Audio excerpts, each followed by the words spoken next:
And I think we're live. Welcome everyone to another Reality Skewed Gamers live stream. I am Finity, and we are here with our group that is usually playing our Star Wars campaign, but with some people out on vacation and doing other stuff, we are finishing off our previous one-shot campaign for the Citadel of Zeto. Now, I'm gonna go through a little bit of summary here. We're missing a couple of people, but hopefully they are gonna be joining here in a little bit, at least one of them. So we're gonna give you a quick summary of where we left off because this was a one-parter, but as one-parters sometimes do, they take longer than one part. So it was a one-shot that requires 2 sessions. As I'll put it that way. So uh, we had the intrepid group. What did you guys name yourself again? Trying to remember what you guys named yourself something completely ridiculous. I'm trying to find the names right now. Oh, it was the Ginger Ninjas? Was that this group? I Was think that you yes, I think different you one shot? guys I think you guys were the Ginger Ninjas. Trying to remember exactly. I'm trying to see if I wrote it down in my notes what you guys Yeah, named that yourself. one I don't have in my notes, but I think it was the Yes. Ginger Ninja. Yeah, it was something along the lines of the Ginger Ninjas. It was the most ridiculous group name that we had.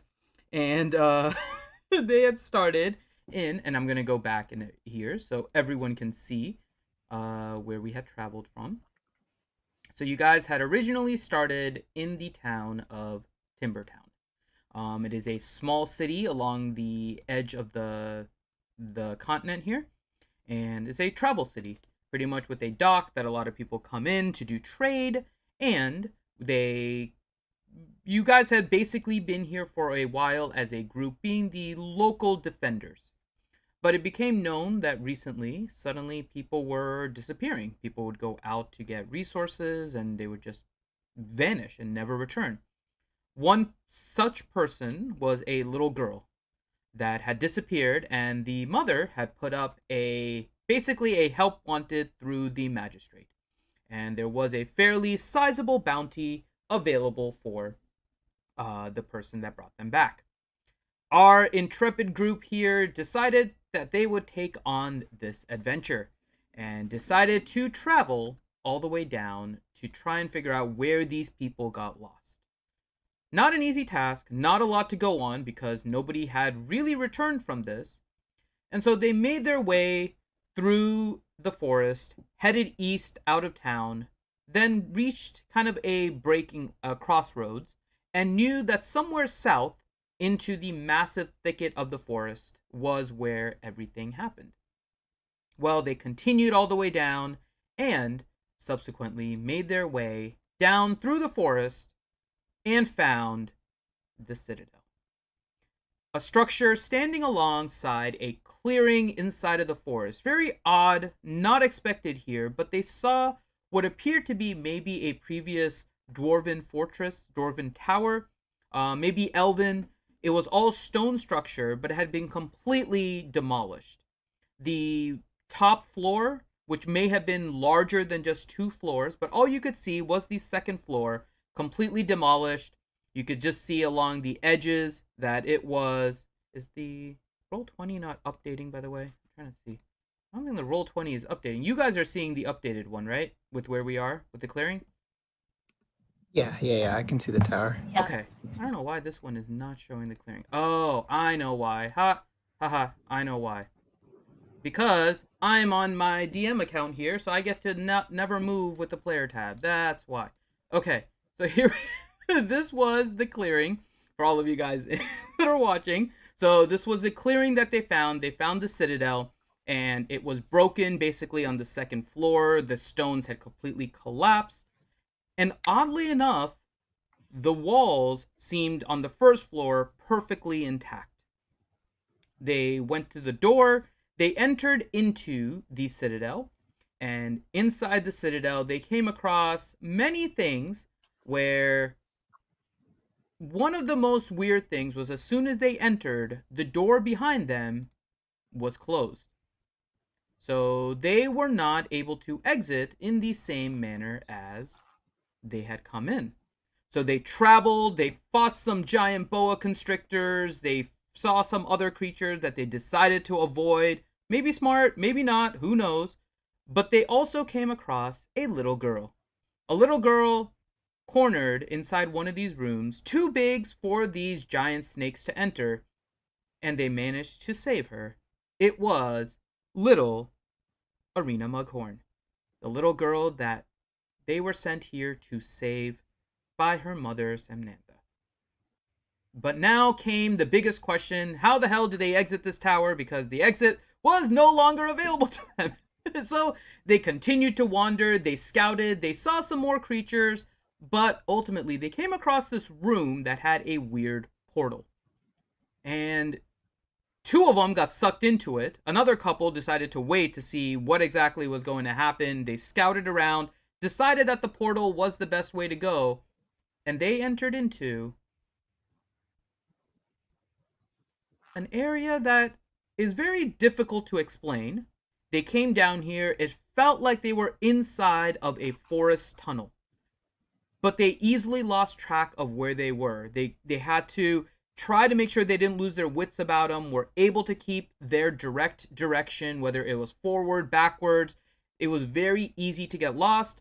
They used some rope, they used some clever tricks. Ultimately, the other two came falling down and joined the rest of them, and they made their way down to the end, where they managed to now come across the one that they know as Zeto. So Zeto is now the owner of the Citadel, and the party has now come across him rising out of this pool of water. And let's go ahead and introduce our intrepid heroes here as we get started with whatever they decide to do here, because there is a lot that they can potentially do here. So, introducing first, we'll start with Maz. Maz, go ahead and introduce your character to the group. My character is Brawla Cragbeard, and she's a hill dwarf. There you go. That's about it. And the next one on here is Devil's Treasure.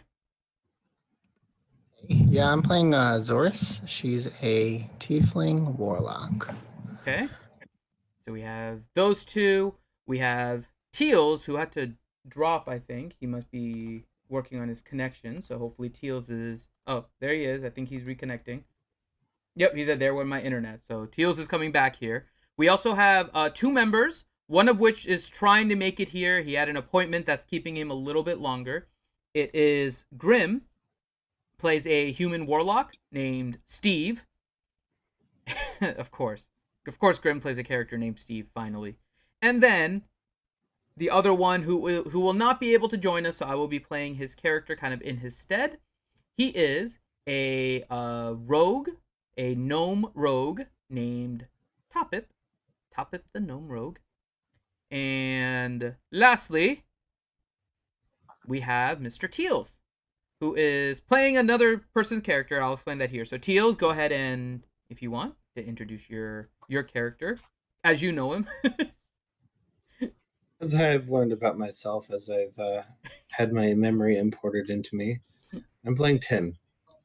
He's a stout halfling barbarian. There you go. And Tim was previously played by Johnny, but Johnny is also out right now, so Teals is going to be playing Johnny's character. So, as we start off this scenario, you guys all drop from the sky, land, surprisingly not really taking much damage, but you do kind of fall into this area, which you don't know how it feels connected.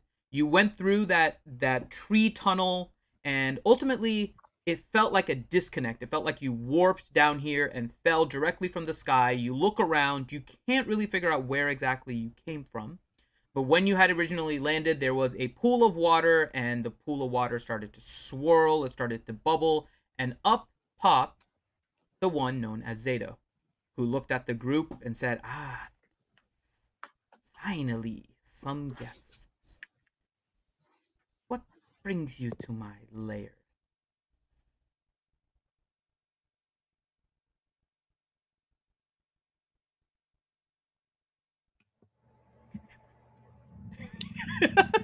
Well, we're not really sure, but we're just looking to get out of here, really. Ooh, Back to the town. there is no escape. You're welcome to stay if you wish.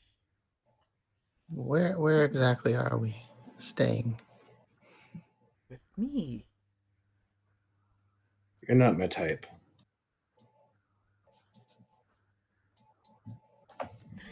I like limbs and appendages and digits and a real face. Piss it off. That's not a nice way to talk to your hosts. Hosts. Your hosts. Like captors, it seems. Captors? You're stealing my possessions. As he looks directly at the little girl that is kind of hiding behind all of you right now. She's not your possession. She was taken, and we're here to take her back. She was not taken. She walked in by herself. I have merely kept her. You have come in to steal her.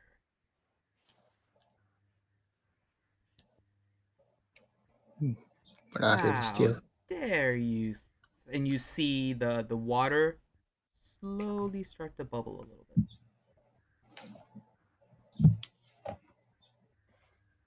Well, her mother wants her back. Yeah, at this point, I'm just gonna conjure my scythe and say, she's coming with us. Okay. So we're jumping right into it. Everyone, go ahead and roll initiative. Yay! Hopefully these rolls are better than our other D&D campaign yesterday. It was awful. Oh god, that was painful. That was painful. That was extremely painful. All right. A decidedly average roll. Yes. So we have DT with 12. We have Tim with 7. Ooh. Brala with a 17. Okay, let me go ahead and roll for the other guys here. So Steve. Ooh. Steve got a 17 with a -1. Holy crap. Okay. Pretty good. Yeah. Okay, so Steve is 17, but he'll go after Brala. And then Topip, he rolls 16. Not bad. God, why couldn't I roll like this yesterday? Why am I rolling like this for other people's characters? Okay, hold on. And then NPC. There you go. Oh, okay. And then that's his. And his initiative is. Okay. Okay. So we have everyone on the initiative list. So you see your compatriot there, Brala. Zorus takes out his scythe. What do? You are first. I take out my mace. Okay. Take out your mace. Well, I guess I'm pretty far away. That's kind of a short range thing. It is. You are currently 50 feet away. Okay. Well, maybe I won't do that then. Maybe I have to move closer. Okay. You could move if you wanted to move. You could draw your weapon and move at the same time. Okay, I'll draw my weapon and move. Okay. Go ahead and move where you want to move. Okay, is that a table up? That is a table with a bunch of tools. Well, can I move behind the table? You can. So table, just to give you an idea, it's about a kind of a 3-foot high table. It's not very high. It's designed to be kind of low. Has a bunch of tools and stuff in there. You can make more if you want to. You can inspect it a little bit more. You'd have to do like an active perception, but just kind of glancing at it with your passive, it's just 3-foot high table, different tools scattered around there. Okay. I would like to do perception and maybe check it out. Okay. So you can do a perception if you want to. So if you want to just kind of see the overall stuff that's on the table, you can do a perception. If you want to look more specifically at any individual tool afterwards, you can do an investigation on it. Okay? Okay. So go ahead and do a perception check. 21. Okay. So you see all the different tools here. They are pretty much marked in the same way that as you see them there. There is what appears to be a mace with kind of barbed wire wrapped around it, all the way on the left. Next to it are two what almost appear like eggs inside of a metal mesh net. The net, it just seems like not I guess maybe think of barbed wire, but without the barbs part of it. It's just kind of like the really hard galvanized steel wire type, forming this kind of nest holding these two eggs. The one on the top is a little bit wider and holds kind of a regular egg shaped that is red. The one on the bottom is more circular and holds a blue sphere almost. Next to it is what appears to be kind of a normal like hammer size, but has more of a sledge on the end rather than the normal ball peen hammer type. In between there, you see kind of a book. It is currently open to a page. You see some diagrams on there. You would have to investigate it in order to see a little bit more detail, but it is a kind of a book. Then followed by what appears to be a syringe, a kind of a dull bladed instrument, almost what you may compare to kind of like a jelly knife, like a butter spreader. And then lastly is a small dagger. So that is what you see with your 21 on the table. You managed to get all the little details of the table. Okay. Okay.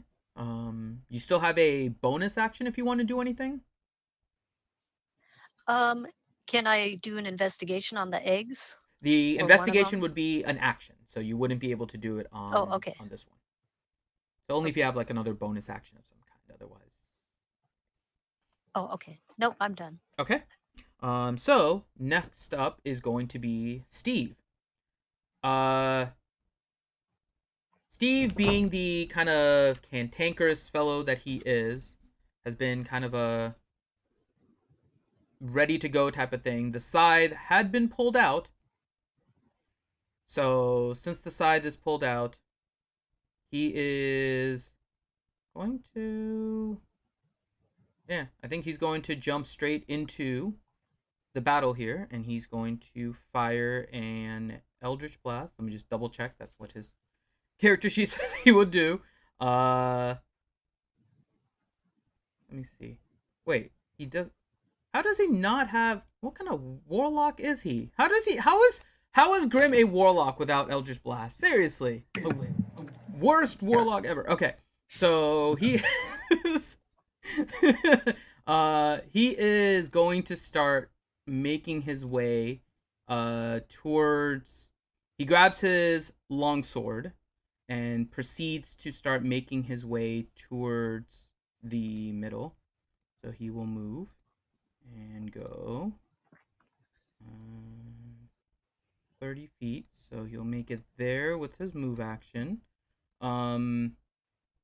He will bonus action hex the target. So I'll mark him with a token here. So we'll say he is hexed.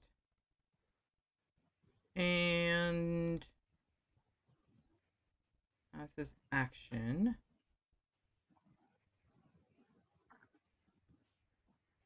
he will cast Poison Spray at him. So he must make a saving throw of 15, a Constitution saving throw against this. So Zeto does. He rolls... Yep, he gets a total of 18, so he does succeed on the saving throw, so there is no effects for if there's a succeed. So that is Steve's turn. Next one is Topip. Topip the Rogue. So Topip is going to try and make his way closer. He is going to be able to get there. So he is... Let's see. Topip will... So he has a movement of 25 because he's a gnome. He is a little gnome. He will... Let's see. 25. Go over here.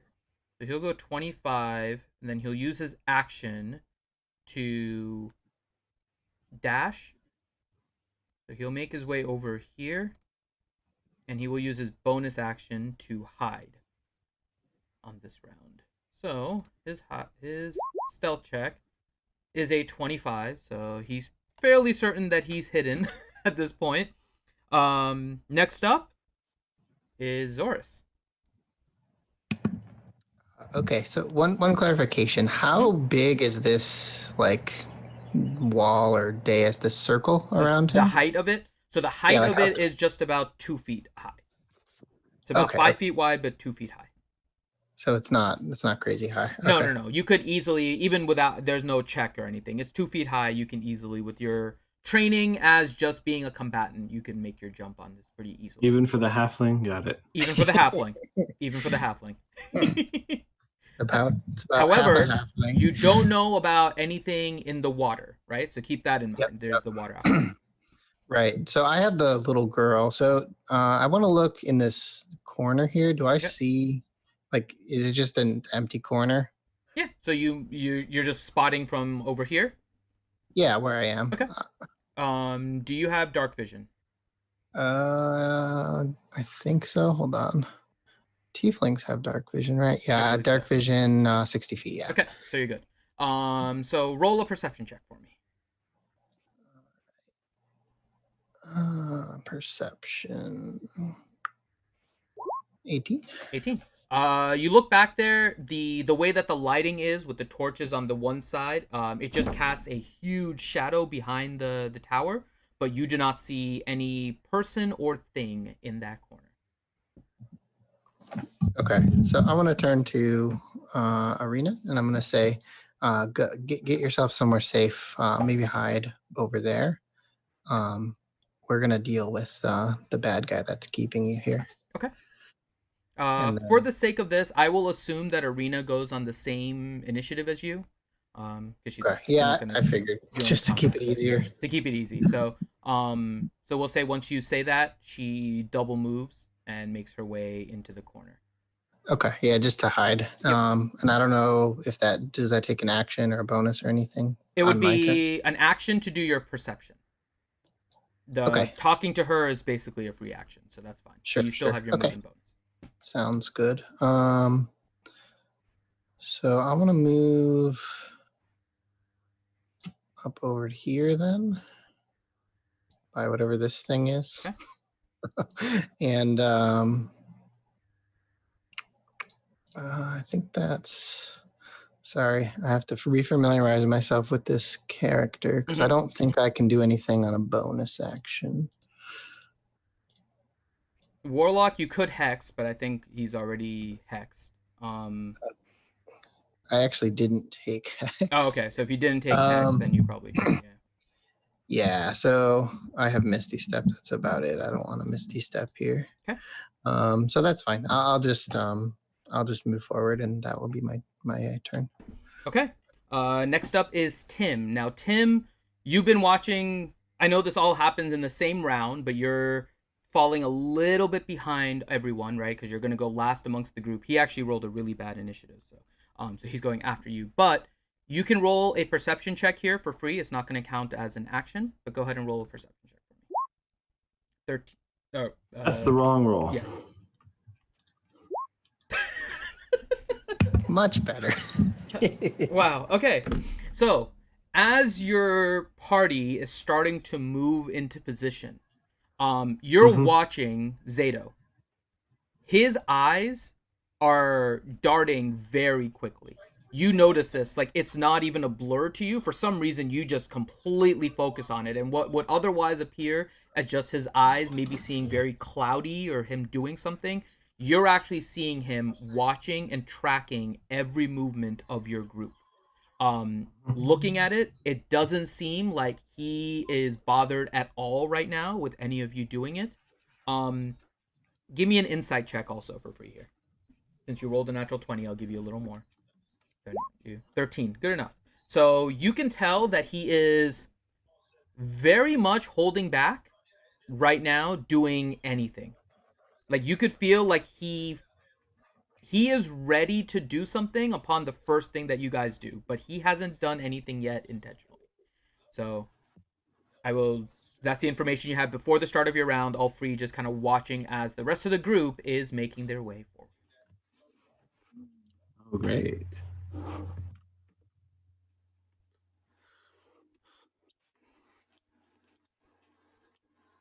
Okay, well, let me measure here.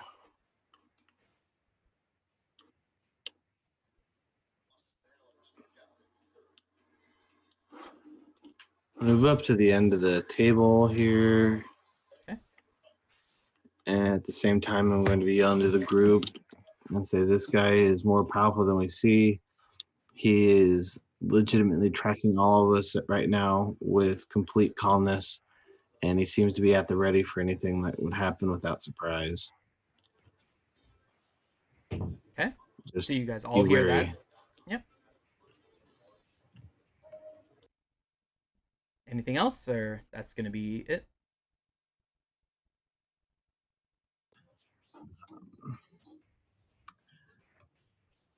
I'm going to then say, let me try something, and I'm going to throw a javelin. Okay.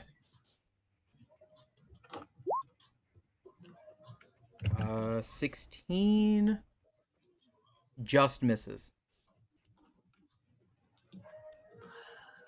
All right.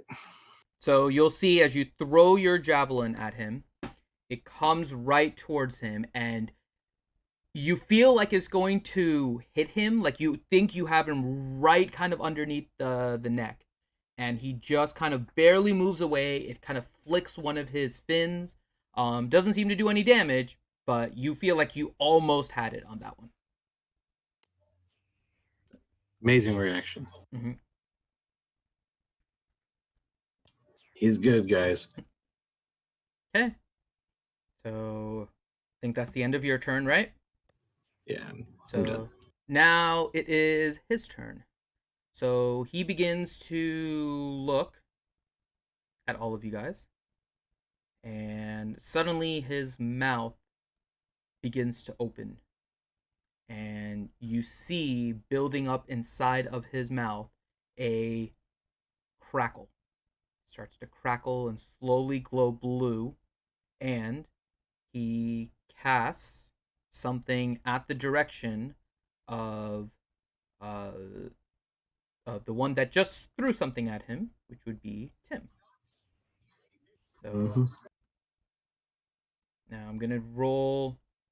Do you? I'll just ask you this right now because this is the way I'm gonna kind of handle this right now. Do you have counterspell DT on Zorus? No, you're good. Okay. No counterspell. Okay, so I get to play against myself with counterspell because Grim has counterspell. So this is going to Okay, be intriguing. So I'm going to cast, and I'm going to roll here just to see whether or not Grim would know what he's doing and how. Because normally I'd let you guys just determine it, right, without anything. Right. But I'm going to kind of roll here just to see because I obviously know what I'm doing. So. Okay. Right. Yeah, that's So- fair enough. So I mean, do I know Grim- what he's casting? Like, you I would guess not know what he was. Well, so we're gonna play by the Xanathar rules. So here's how it works: if you have proficiency in Arcana, right, you could use your reaction in order to figure out what the spell is. And if you figure it out, you are able to then tell Grim. I will give you that instantaneous kind of communication because you guys have been together for a little while. I'll give you that one little extra thing. So if you Okay. want, you are welcome to do an Arcana check to figure out what he's casting. Nat 1. Nat 1. You think, for the life of you, he is casting a Shocking Grasp cantrip. That is what you believe with that natural 1. Okay. I'll just shout out, oh, he's doing something, but it doesn't seem very strong. It should be all right. Okay. And so you see Steve, who was at the ready, kind of back off a little bit, and suddenly there is... It's a natural 1. It is. It's a natural 1. Really? He casts a... I still can't believe you got to natural 1. I was gonna give you something. Okay. Yeah, I know. Okay. So you see him begin to cast something, and at the same time, he moves very quickly over here. You see him kind of take a form and quickly evaporate and then appear right there. And then out of his mouth comes a chain of lightning. So it is a lightning bolt that he fires. He fires it in the direction of Zorus, Tim, and Brala. So all 3 of you, I need you to make I believe it's a dexterity saving throw. 1 second. Yep, dexterity saving throw. Okay, so we have a 13. 6. Ooh.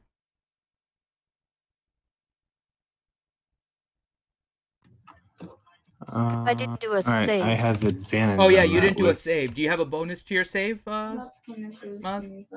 But I don't know how to What do about kids? that. There you go. For me. Yeah. So hold on, let me check your character sheet. I'll see if you have a bonus. If you don't have a bonus to You wanna do it dexterity, yeah, after your you're not time proficient in shoot? dexterity, so it's fine. It would have been the same roll. Oh, okay. And then Tim got a 19. Okay, and his saving throw is. Yep. So Tim, you will take half damage, but you are a rogue, so you actually take nothing. So. Tim's a barbarian. Oh wait, no. Yeah, the rogue is Topip. Topip is not in here. So yeah, so you take half damage. The other 2 will take full damage. And he is going to do 8d6 lightning damage. So it is 8d6. So you guys take 30 damage. And yeah, you guys rolled 30. That was not good. So you take 30 damage, and Tim takes half, so 15.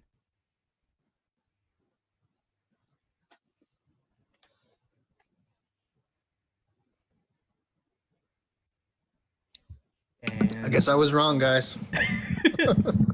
and he then begins to actually wait. DT, this is you, right? I'm on the bottom. You're on Yeah. the bottom, so you actually didn't have to roll. Sorry, it was Grim that needed to roll.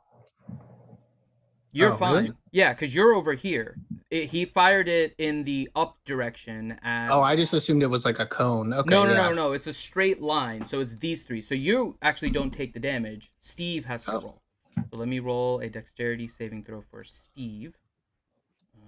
So his is he has a +0 to his save. That's fantastic. All right, let's roll his 20. 9. So yeah, so he takes 30 damage. Okay, mark that. Okay, and then he begins to slither back towards the water.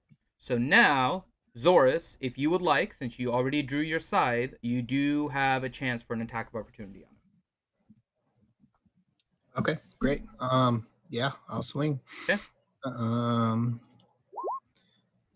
Well, only a 12. Yeah, 12 unfortunately does not hit.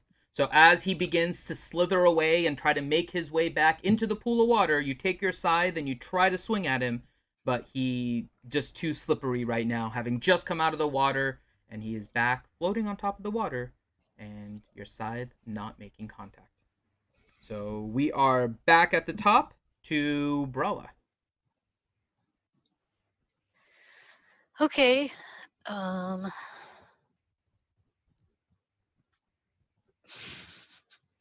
I want to. That doesn't work.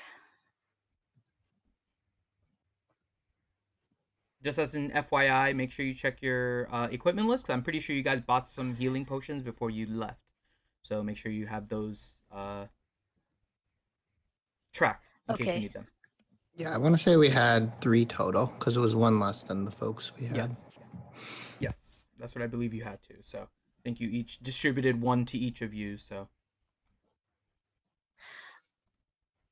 Okay. I would like to use Cure Wounds okay. because it also cures me. Yep. Because of but it has to be someone I touch. Yes. So a Grim is down there. I'm not sure who. Somebody didn't take damage. So 2 people didn't take damage. It's Zorus all the way down at the bottom here, and then Toppet, the rogue. Those 2 did not take any damage. Okay. The 2 directly south of you, they did take damage. All right, then I will. Can I move to Grim's character? Yep, you can move to Steve. Steve. Yes. And then touch him Sure. and do Cure Wounds. So, yep. So you can go to Grimm's character and do Cure Wounds. So go ahead Okay. and roll. Are you casting it at first level, or what level are you casting it at? I think it's first level. Okay. I guess I can't tell. It says. Well, you I can don't know. upcast it, so it's listed as a first level spell. But if you want to do more healing, you can cast it at second level and do like an additional D8 damage or D8 of healing.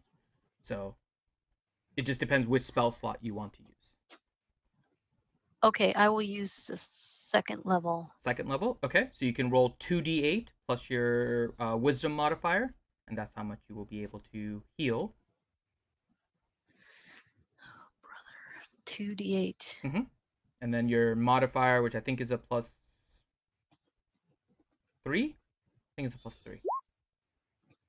Okay, so 9 plus. What is your wisdom modifier? My wisdom modifier is 2.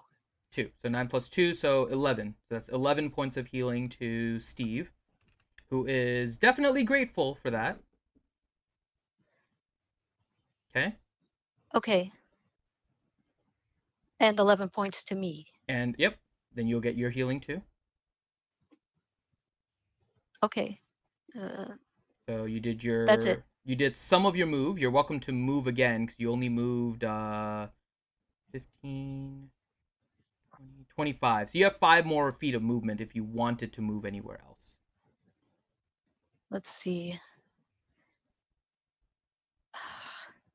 Is it more than 5 feet to back behind the table? Yeah, you're about 10 feet Okay. away from the table, but you'd still be on kind of like the bottom side of the table. You wouldn't be able to make the top part. Okay, I guess I'll just move towards the table. Okay. Like there. Got it. So you are good. Next up is Steve. So Steve just getting hit. Oh yeah, he did take. Oh, right. So he cast Hex and then just got hit with a lightning bolt. So he has to roll a Constitution saving throw. Hooray! For 15. So he has a DC of 15 on this. He has a +4. So let's roll his D20. And he makes it. So he maintains the Hex on Zeto. And he will...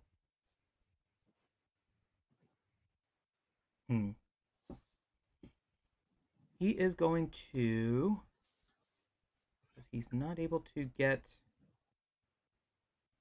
No, he could. Yeah, so he is going to... Yeah, make his way onto the circle and stand on top of it right here. You'll see that it's thick enough that you can easily stand there. It's not like you're tightrope walking or everything. You don't have a lot of room to move around. It holds your feet comfortably. It's 5 feet wide, but you don't get too much more room otherwise. So Grim is going to move there, and then he is going to use Green Flame Blade and attempt to attack him with his longsword. So his longsword is a +8. So let's roll his roll a d20, and we'll add 8 to it. So 17. He just hits with that. So he does hit. So he rolls. I don't think he's not using a shield, so he would have two-handed this. So he gets 1d10 plus 5 plus his green flame blade, which is an additional 1d8. Plus spell damage modifier. Okay, so he has... Okay, so this is a lot of extra damage here. So it is... Let me do each one individually for the longsword. So he does 1d10 damage first. So let's roll the d10. He rolls 4 plus 5, so that's 9. And then he does the green flame, which is 1d8.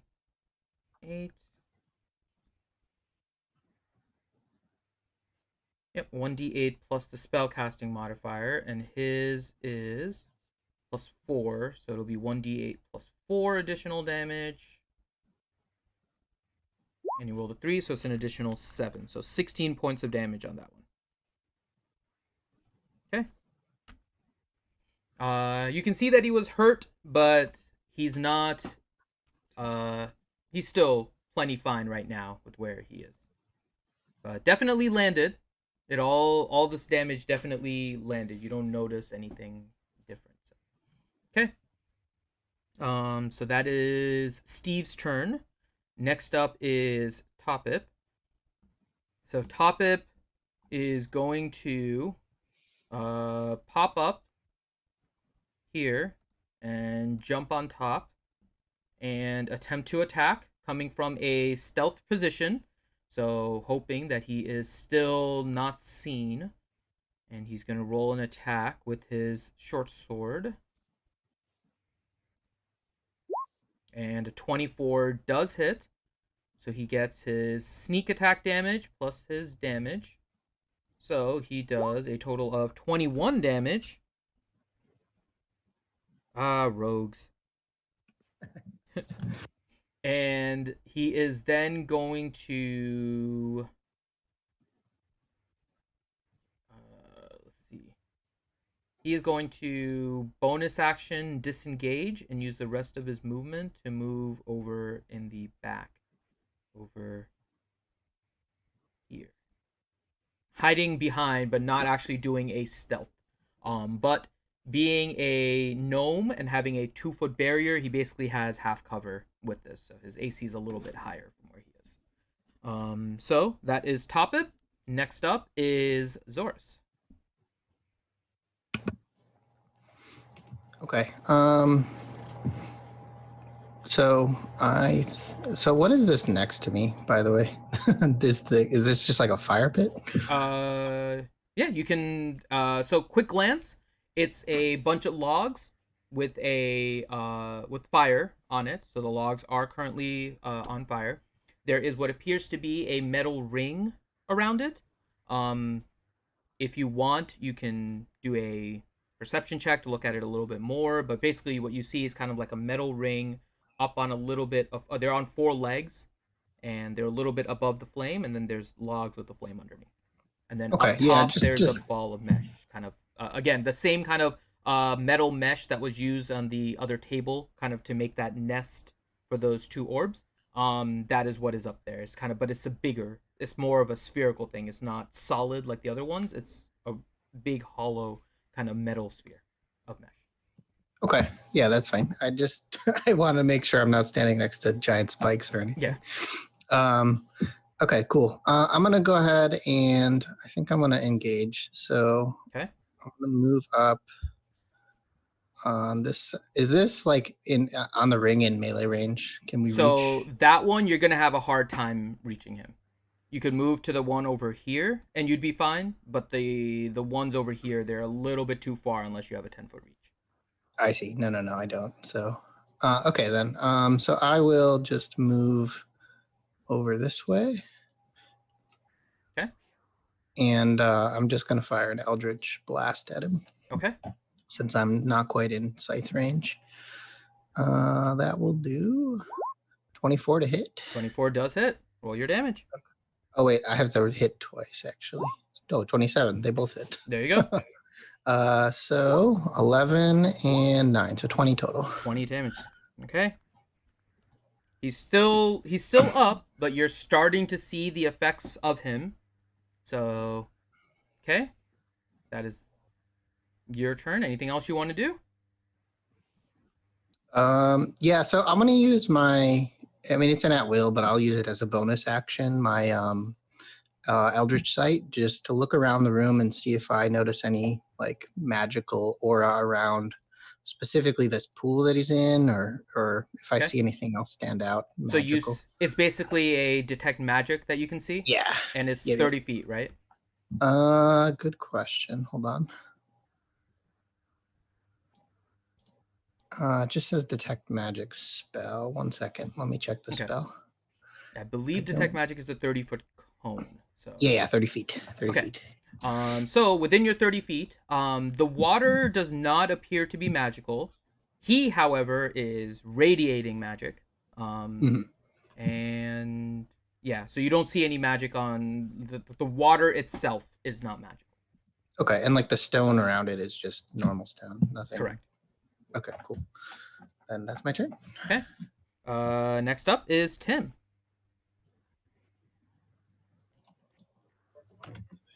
All right. At this point,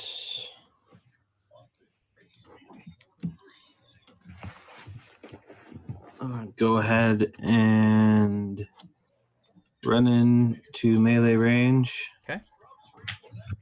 I will, as a bonus action, go into a rage. Okay. And I am going to attack with the spear. You got it. Lay down.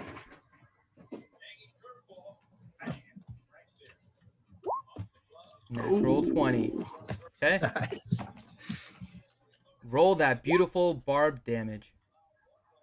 17. 17 damage. Okay. Wait, 17? Wait. I'm saying 15. No, 15. Sorry, 15. Yeah. And then I will make a second attack. No. Okay. Brutal crit. No. Mm-hmm. No. 24. 24 hits. Stay. Another 14. 14. Okay. All right. That's it for your turn? I'm just going to yell fervently.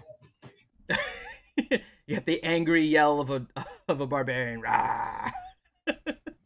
I may have almost tripped getting up onto the 2-foot wall, yes. by the way. Okay. So, he is currently not happy with the situation, as you guys have been landing quite a bit against him. So, he is going to Misty Step back 20 feet. So, he'll just kind of once again start to slither, turn into kind of a misty form, and just move and just end up back here. He will move a little bit farther back over here, and he will, let me check the range here to make sure I have the right spot. Yep. So he is going to look at the rogue and begin casting something. You want to try to identify again for him, Zorus? Sure. Okay. Hopefully it's better. 23? 23. You can tell that he is about to use a very high level spell in order to try and control your rogue friend.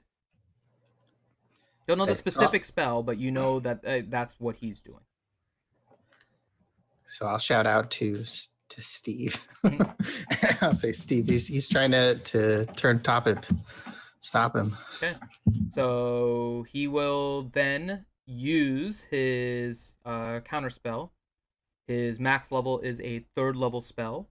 The spell that he's using is higher than that. So Steve has to roll a d20 and then add his spell casting modifier. So let's see if he can do that. Spell casting modifier is a 4. Let's see if he can counter the spell. And he falls just short. It is a 5th level spell. He rolled a 14. So, you see kind of the eyes begin to glow on Zeto. And he starts to mutter something under his breath. He starts to wiggle, and suddenly you see the eyes of Toppip glowing the same color. And they both are now with slightly white, luminescent eyes, and all he says looking at him is, "Protect me." And that's it. No save for Toppip either. He's done. Well, actually, you're right. Sorry, that is a good point. I do have to roll a save for Toppip. Thank you. I almost forgot that because I was focusing on the other one. Oh, I wasn't sure if he even got a save. No, he does. He does. But he rolled a 12, so that is not enough. So the effect does happen just like that. And you do see the eyes glow. He's not able to shake it off. And, yep, that is the turn. So now we are on to Brawla. Uh,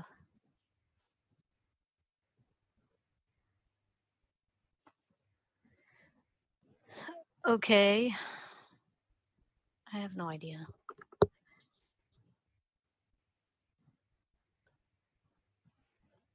I will say if you want to describe a little bit, a lot of your group has taken damage right now. If you guys want to give either kind of you can say green if you're above 50%, yellow if you're between 25 and 50, and red if you're below 25%, just to give her an idea as to where you are. Steve is currently in the yellow. Yeah, I'm green so far. No worries here. And then Tim.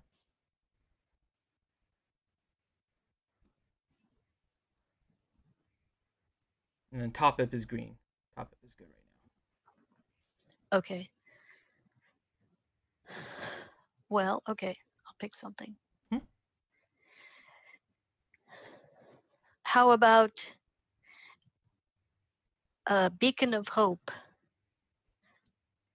Okay, what does that do? Bestows hope and vitality. Each target has advantage on wisdom saving throws and death saving throws. Okay. And regains the maximum hit points from healing as many creatures within 30 feet of me. Okay. So that would be Steve everyone. and... Yeah. You can move too if you wanted to. You can move first before casting. Yeah, I will move like here. Okay. Do you give the bonus to Toppip? So you did see something being cast at Toppip. You saw Zeto look at Toppip and said, "Protect." And Toppip's eyes start to glow. Do you give him the bonus too? No. You do not. Okay. I'll give you, actually, you are a caster. Give me an Arcana check for me, Brawla. Arcana. 13. That's good. You do know that every time with this particular spell that Toppip takes damage, he can make a wisdom saving throw in order to try and break it. Oh. Okay, then yes. Okay. So all of you guys, all have a bonus to your wisdom saving throws. For how long is the this Beacon of Hope? Let's see, Beacon of Hope.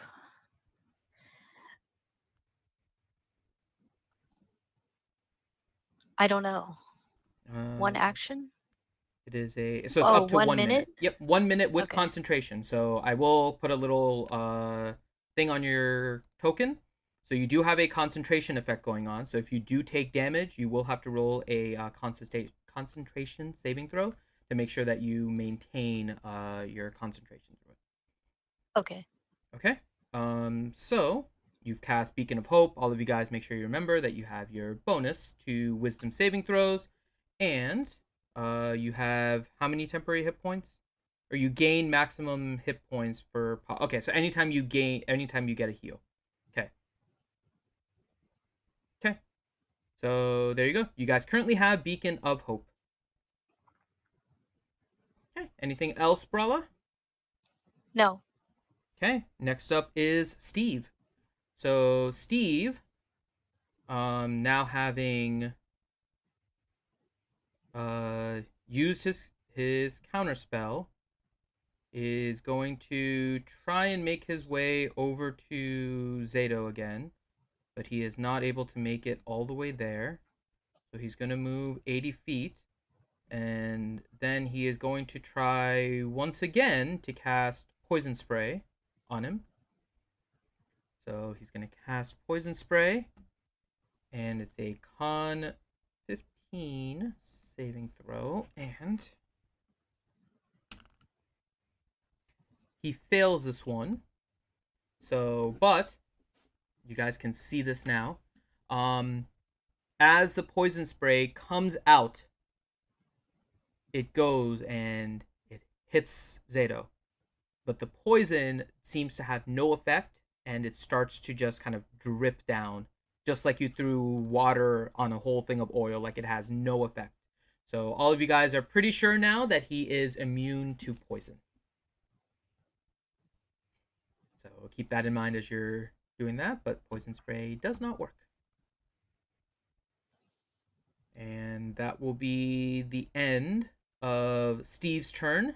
It is now to Toppip. So Toppip is going to run all the way around over here with his movement. He is going to attempt to stealth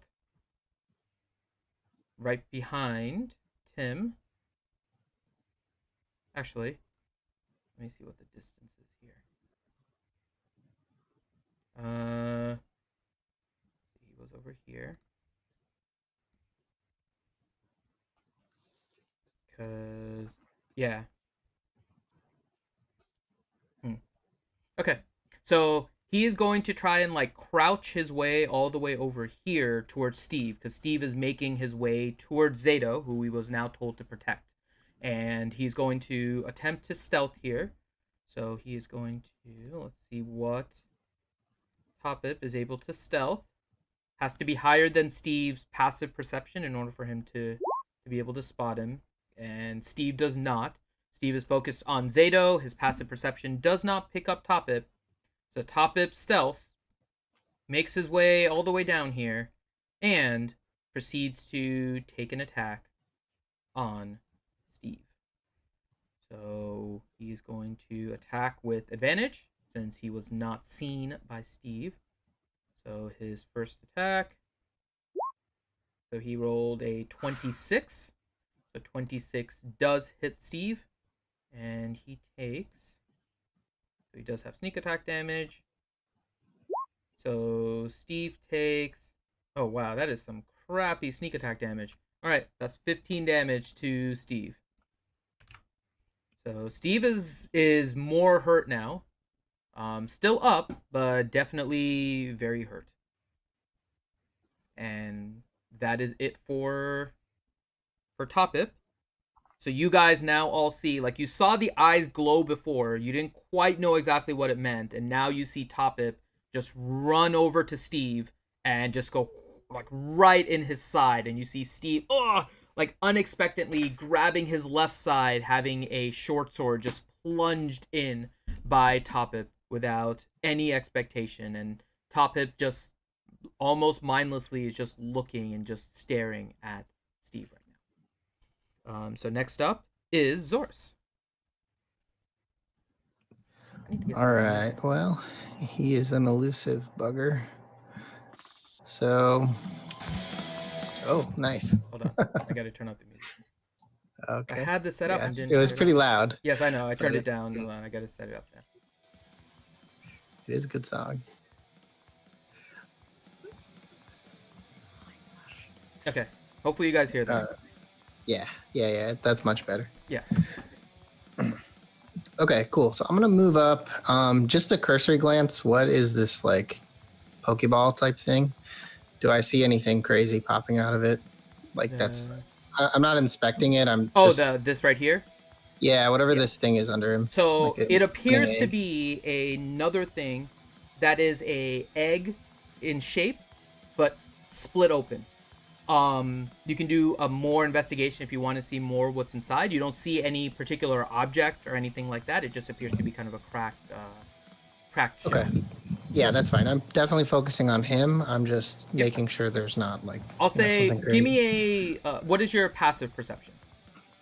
13. 13. Okay, it's good enough to know that there is something a little odd about this. The edges on this is completely straight. Like normally you would expect like an egg that's kind of cracked to be a little jagged or off. This one is completely smooth. Like somehow a blade or something just cut this. Cut right open. in. Yeah. Yep. Okay. Good to know.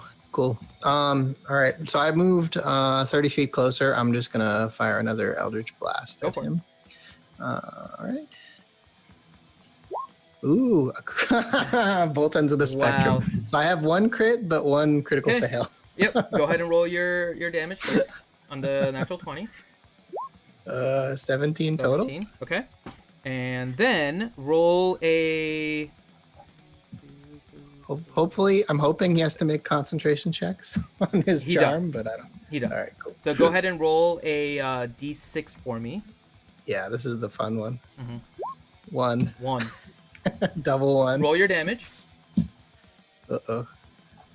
6. Okay. Oh, that was bad. That was So as you make your way over, you start to fire your first Eldritch Blast, and you are so confident that you fire your first Eldritch Blast, and it does 17 damage, and it is just on point. And you don't even know, you just feel good about it. And as you cast your second one, you just stumble a little bit. But lucky as hell for you, it still manages to hit Zeto at an odd angle, but your second one, even with the natural 1, manages to hit. So you have done the additional 6 damage to him. I gave you one chance on a 1 to hit him, and you did. So nicely done there. Another 6. good recovery. Now I regret the minimum damage roll. Makes sense. Okay, and he has to roll 2 saving throws, I think, from each of the Yeah, Eldritch both are Blasts. DC 10, I guess, since it's not over Yeah, 20. both of them are going to be 10. So, nice. First one, he makes it. Second one, he makes it with the exact same roll of 11 on both of them. So, yep, he makes it. Okay, Oh, good. so he is good with that. Anything else on your turn? Oh, well, I just noticed the roll for the crit only rolled 1 d10. It rolled the +3 afterwards, so you got the 3. So it did 14. For Oh, your you're normal right. You're one, right. and I'm then so 14. sorry. Yeah. I didn't realize it was. Yeah, Yeah, okay, it no, separates that's it on all. roll 20. Yep. Okay. So anything else from you? Nope, that's all I can do. Okay. Tim, you are up.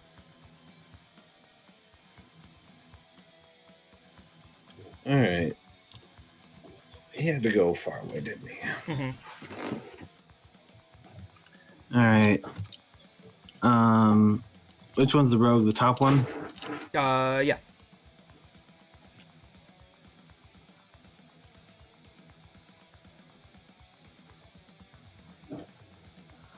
Did you say that's about 35 feet to run around the ring to get over? Yeah, I'll give you that. All right, I'm gonna try and run around the ring and hand a potion over. Okay. You can go ahead and give him a potion. He will... Yeah, I'll let him use his reaction in order to grab it. So he's used his reaction. He grabs it. I forget what You Greater Health could, if you potion wanted rolls to. You could use an action in order to feed it to him, or you can do a move action. Oh, how much? You move 35 feet, right? Yeah. So you've used all of your... So you'd have to do an action either way. So if you wanted to, you could feed him the potion as an action. I'll feed him a potion as an Okay. action, then that's fine. Okay, so go ahead and roll your healing for him. Forget what the roll is for greater. Greater is... 1 second.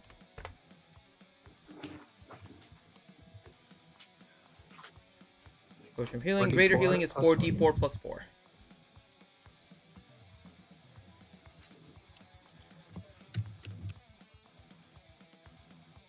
There we go. So 14 hit points to Steve. Doesn't he heal the max from his blessing? That's true. Hold on. The Beacon of Hope, 20. Maz?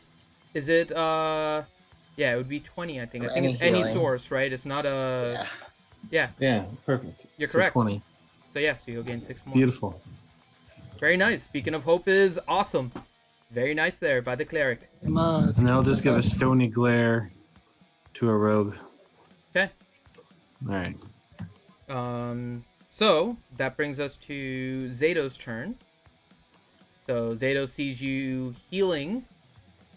He also, once again, sees you all, at least a few of you, kind of lined up. So he's going to move down here and fire another lightning bolt through the 3 of you, avoiding his new minion, the rogue. So Zorus, Steve, and Tim, give me another dexterity saving throw, please. Can I yell out to Steve like he's doing it again? The zappy thing. Steve is gonna say, "I'm completely tapped out." Oh, is he? Okay. Yeah. Worth a shot. Unfortunately, so warlocks, it's unfortunate. They only get like 2 spells. So he used the Yeah. first one on Hex, and then he used the Oh, counter I didn't spell and realize he's Hex out. was a spell. I thought Yeah. that was a cantrip. No, Oh, Hex was okay. a spell. But yeah. All right. So you said Dex. Yes. Everyone roll a dex. I'm gonna use my because I don't feel pretty good about it. Mhm. I'm gonna use my Dark One's own luck to add a D10. Okay, go for it. Ugh. 3, 16. 16. And then I have to roll for Steve. Steve is a +0. So Steve is going to be... Okay, they rolled a 14. So, yeah. So Tim, with your natural 20, you not only managed to avoid the main brunt of the damage, you even managed to avoid the periphery damage. So you actually take no damage with that, since you rolled a natural Yay. 20. Zorus and Steve, however, are not quite as lucky. And they are, once again, going to take 8d6. I like use my spear and properly ground myself with my knowledge of Yes. something to be like, watch this. Yes. All right. So 33 damage to Zorus and Steve. Steve falls unconscious. Great. I'm up, but I'm very bloodied. So let me go ahead and turn Steve here. So Steve gets hit by this lightning bolt. You all see this. This lightning bolt just comes firing through. Tim just felt it coming from getting hit by it before and dodges. Steve, still not having recovered from the fact that his friend had just stabbed him, now gets a lightning bolt directly through him. And Zorus, you're being just way too close. You didn't have enough time to dodge it. So you just take that brunt of the lightning bolt damage. And so Steve, I would like to invoke a hellish rebuke on him. Go for it. In response. Go for it. So where the heck is it? Here it is. So it's DC 16 to save. Okay. And what's the Oh, Dex. Sorry. Dex? Okay. So he is. Put it in here. Okay.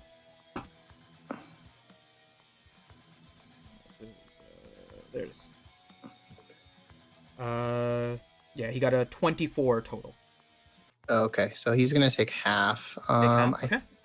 So it's supposed to. I'm confused by roll 20. So it's supposed to be third level. Is it the total of both, or is it only one of? Yeah, so you cast it at its base level, and then it also rolled the additional damage for being higher level. Oh, so it's 27 total, and then halved. So 27 13. and then half, so 13. Yep. But concentration. Yep, it is. So let's see if he can maintain his concentration on controlling him, and he rolls. What was your damage? 27. But I took 13, so it would be a 10. So just DC 10, he rolled a 6 this time, so he got exactly 10. So he does manage to hold it. Trying. You are. It's getting close. Okay. So he takes 13 damage. Okay. You can tell, by the way, he is not looking good right now. He's getting close to being on his last legs. So he's on the verge here. Okay. Next up, Brawla. So you see Steve fall in front of you as this lightning bolt comes streaking out. You see Tim very elegantly avoid it, but Zorus not so lucky, and of course Tim falling, and Topip having stabbed your friend just before. So what do you wish to do? Oh, well.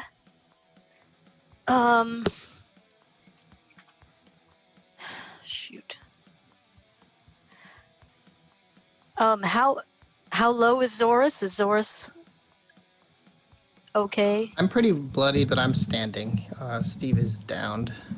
But you're really close to the Yeah, I'm not looking so good, but snake guy. Mm-hmm. yeah, for the first time, finally I'm close. You've been like chasing him this entire time. Yeah, I literally have. Okay, well I will move closer to the group. Okay. And I will. Where is it? I just saw it. I will use Sanctuary for Zorus. Okay. Sanctuary is a concentration spell, right? Yeah. So if you do that, you will drop Beacon of Hope, but it is up to you. It may be better to do that, just a reminder. Yeah, I guess I'm going to do that. I'm going Okay. to do that. Okay. So you will cast Sanctuary. Okay, so if it attacks me, it Let has to make me- a save. Okay, so yep. I was you can- out here. Yep. I'll drop it in the chat. I was looking up what it is. Yep. So any creature who is warded, so you can pick your target. So you're doing that on Zorus? Yes. Okay. I'll mark a little. Maybe Yeah, I just put can't any- mark it. Any token. Actually, no. Sorry. I thought Sanctuary was a concentration spell. It is not. So in fact, you have both the effects of Sanctuary and a Beacon of Hope. Oh yeah, My and that's apologies, only a Sanctuary's bonus not. action. It's just a Moss. bonus action. So you still have your regular Oh, I action see. as well. Okay. Yeah, it is So you can not a do something concentration else. spell, so you're good. Nice, double win. Mm-hmm. Do I have to roll anything, or is it just No, happen? no. If you do something usually to your teammate, unless like a heal or something, you're fine. There's no roll to get back.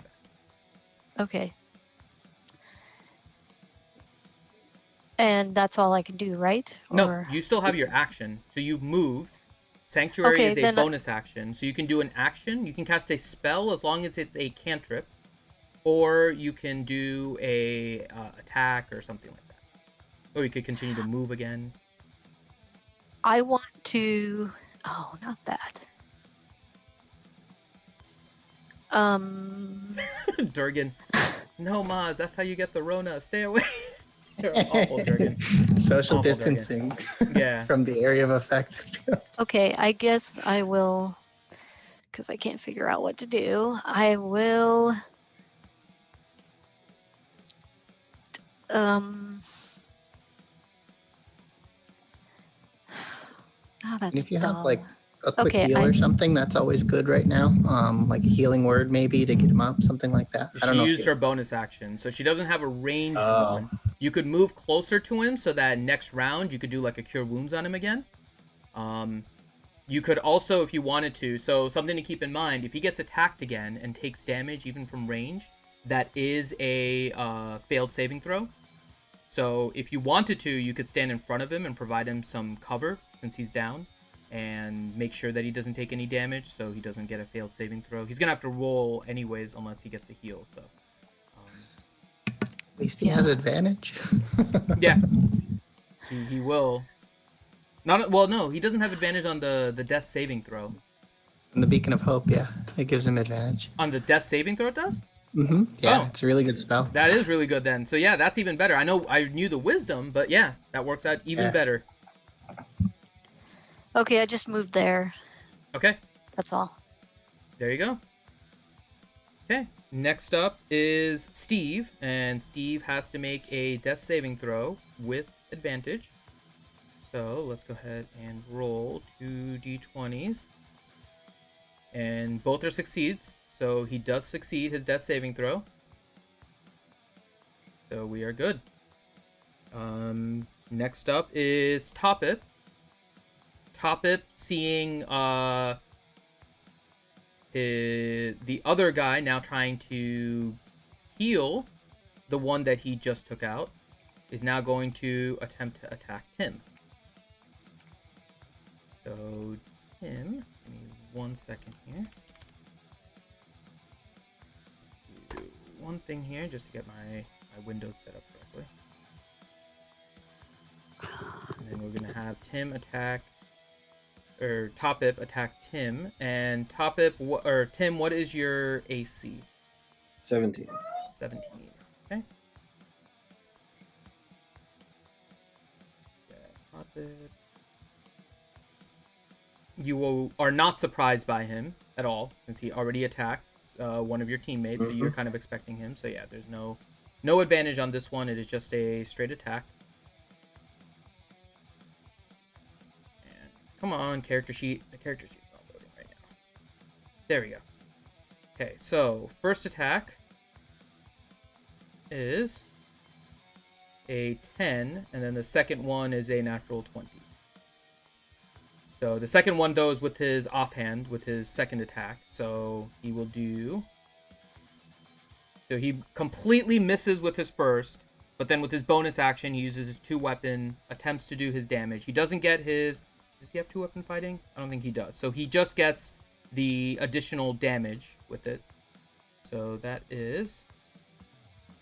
No sneak attack damage, so 7 points of damage. Actually, no.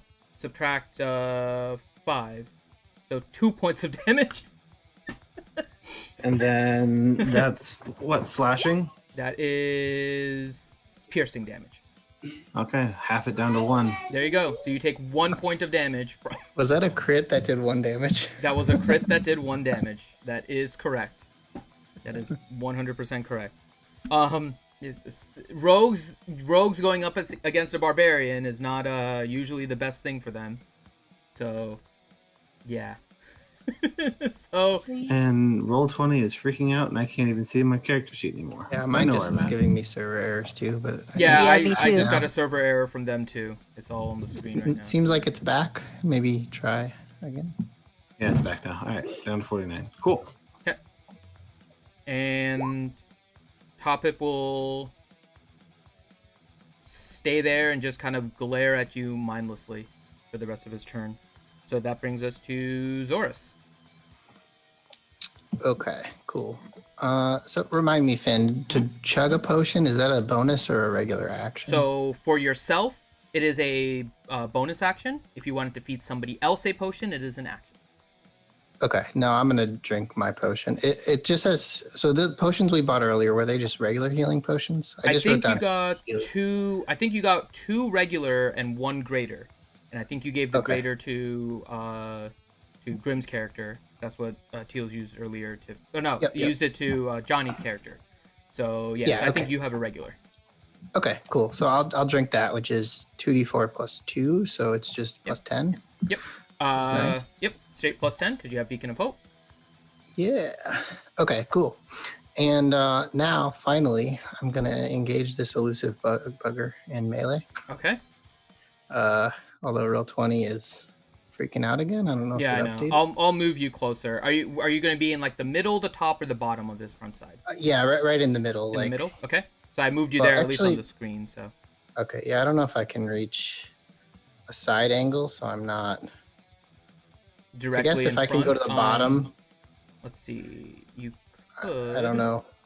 Let's see. Just so we're not in a straight line for the next lightning bolt. No, you could. You could reach. You would be so. You could go behind him, but keep in mind there is a tower in that corner. So if you go to that side of him, like towards the bottom side, you would be behind the tower. You could go to the top side as well. Okay, yeah, let's go to the top then, I Okay. guess. Yep, 'Cause the that's top side you can In line of sight. Correct. You are still in line of sight of Brawler if need be. Or something. Yeah. Okay, definitely. So I'm going to do that. And then I'm actually going to use a spell. I'm going to use Vampiric Touch. Okay. So 22 to hit. 22 does I think hit. it Nice. That's really important right now. Mm-hmm. So I am going to do 12 damage to him, and then Okay. I'll heal for 6 of that. There you go. Because I don't think this counts as healing. It just says I heal half. What kind of damage is it? Necrotic. 1 second. Yeah, you're good. And that is concentration, so it'll be up for up to a minute, and I can do the attack again without Okay. another spell slot. So he has to roll another concentration saving throw. Yeah. And he rolls a natural 1. So Yes, finally. so he definitely drops the spell on Topip. And with a natural 1, I will say that Topip actually gets a bonus action as part of his recovery. Like, it just drops so suddenly that Topip's able to do a quick reaction since he didn't have his since he didn't do a move action on his turn. So Topip, now gaining his senses, is going to attempt to move towards Zeto. Now, Tim, give me a perception check.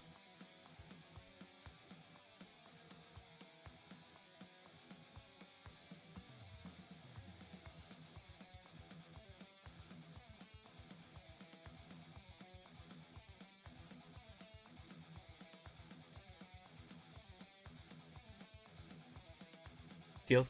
Sorry. Sorry, I'm getting yelled at my son Oh. for redundancy right now. Gotcha. Can you roll a perception check for me?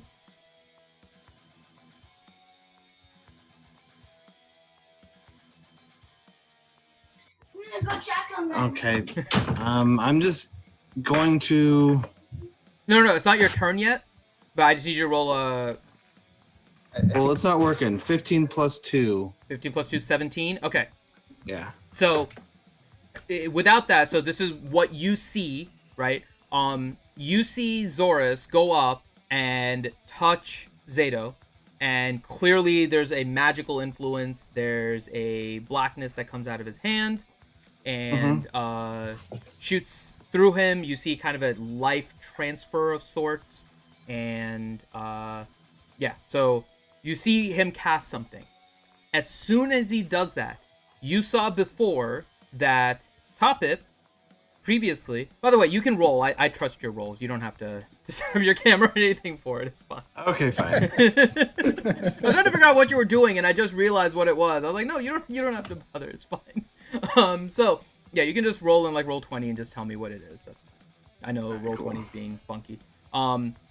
So you saw before that because Steve was approaching Zeto, Topip directly went to him. So now what you see is that Zorus attacked Zeto, and immediately afterwards, Topip started to move in that direction. However, with your perception check, you do notice that his eyes are no longer glowing the same color, nor are Zeto's. So as he moves, do you wish to do an attack of opportunity on Topip? You're fairly sure now, though. I'm asking just to be safe, but since you rolled a high enough perception, you're fairly certain that Topip is not under the same spell as he was before. Okay. But since he's moving, I'm gonna do just a basic melee attack and try and just whack him with my fist. Okay. I don't want to hit him with my weapon. Okay. So go ahead and make an attack against Topip. So you're just 9 securing plus that 8, he's broken. So 17. 17 is his armor class, so you just managed to hit him. So just roll a. You're not really trying to hurt him, right? You said you're just trying to smack him. I'm just basically. I'm kind of throwing a punch at him just to be like, "Yo!" Okay. Try and snap him out of it. Roll a d4. It worked that time. 2 damage. 2 damage. Okay. So as he's running away, he just gets thunked in the back. He kind of looks at you, but then has an understanding as to why you did it, and then continues to move in between. So he will move closer. Okay. And move it on this one. Okay. So he moves closer, and that is Zorus. It's still your turn. This all happened as part of the concentration break. Is there anything else you want to do? No, that's the end of my turn. Okay. So after Zorus is Tim.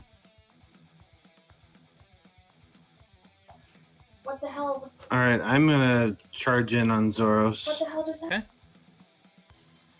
On Zeto, you mean? You're gonna just charge in on Zeto? I mean, Zeto, Don't hit yeah. me. Okay. Sorry, Punching Zeto. everyone. Yeah, I All just the saw your Zs. D4. I just saw your D4. Yeah, it's so laggy. I know. Are you moving into like the middle square on his left side or the bottom square? Or the top?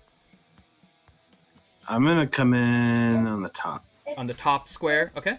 Do you want to be on the top square on the left side, or you want to be on the left square on the top edge? The left square on the top edge. Okay, so right next to Zorus. Yeah. If you want to stand there, there is that broken egg type of thing, right? So you can stand there, roll either an acrobatics or an athletics for me. It's not too difficult, just don't roll anything extremely crappy. All right. Since it's laggy, I got a +8 to athletics, so that is a 7 plus Okay, 8, so you're fine. 15. Yep. So you're able to kind of position yourself on that egg. You do notice as you put your kind of foot on it to try and stabilize that it almost feels like it's stone. Like it looks like an is egg, heavy but duty. it's heavy. Okay. It's heavy duty. Okay. Get down! Okay. So go ahead and right. extra movement. Go ahead and make an attack. So just try and poke with the spear. It's 11 plus 8 is 19. 19 hits. Go on, Kristen. It's fine. Go on.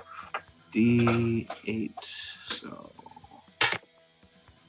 that's a 1 plus 5. So 6 damage. 6 damage. Okay.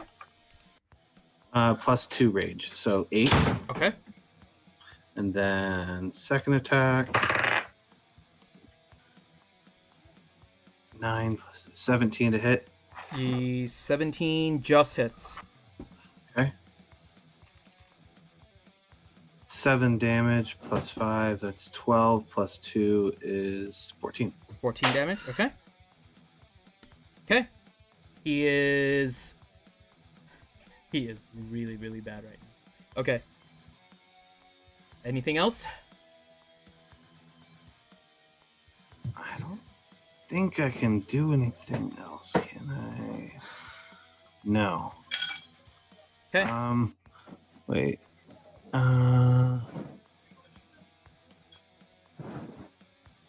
Wait, I can do. Okay. Since I haven't done a bonus, Mhm. I can use Frenzy and do another attack Go with for my it. bonus. So, all right, so 16 plus 8, that's 24. That hits. It's a 2 on the damage die, so 7, 9 total. 9 total. Okay. And What the hell is going that on? will be it. All right. So it is now his turn. Barely on his last legs, he kind of starts to mutter something, and he poofs. But unlike previously, he doesn't poof 20 feet. He is all the way across the room next to the little girl. So for record, he basically used Dimension Door to get onto the other side of the room. And he kind of coils himself in this corner. You can't make out the little girl because of the tower in there. But he looks at all of you and says, "Maybe you should stop, unless you want her dead." And that is his turn.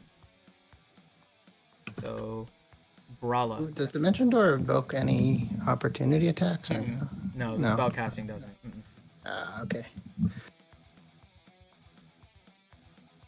So, it is now. I'm gonna double check, but I'm pretty sure spell casting does not provoke attacks of opportunity in this. So, but Yeah, Brala, you're probably finish your right. turn.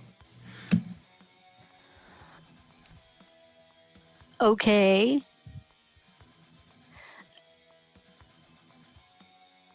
Can I?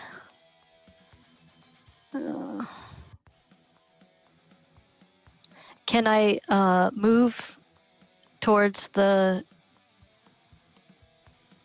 girl, and then use Sanctuary over her? Yeah, you can cast Sanctuary on her. Okay. Okay. So you're gonna move 30 feet, right, towards them. Right. Puts you kind of in the corner of the pool here. Maybe I'm not close enough. Let me see. No, I'm not. What is the range on Sanctuary? 30. 30? Yeah, you are... Oh, hold on. Let me see again. You can move at an angle to try and get a little closer. So let me move you back. You can use your action to move, and you can use Sanctuary as a bonus. Sanctuary is a bonus action. So that's right. You could move a little extra. You can make it over here. And then if you are there, you have sight of her. Yeah, she's still a little too far. So you could use your action to move closer and then cast Sanctuary as your bonus action. Okay.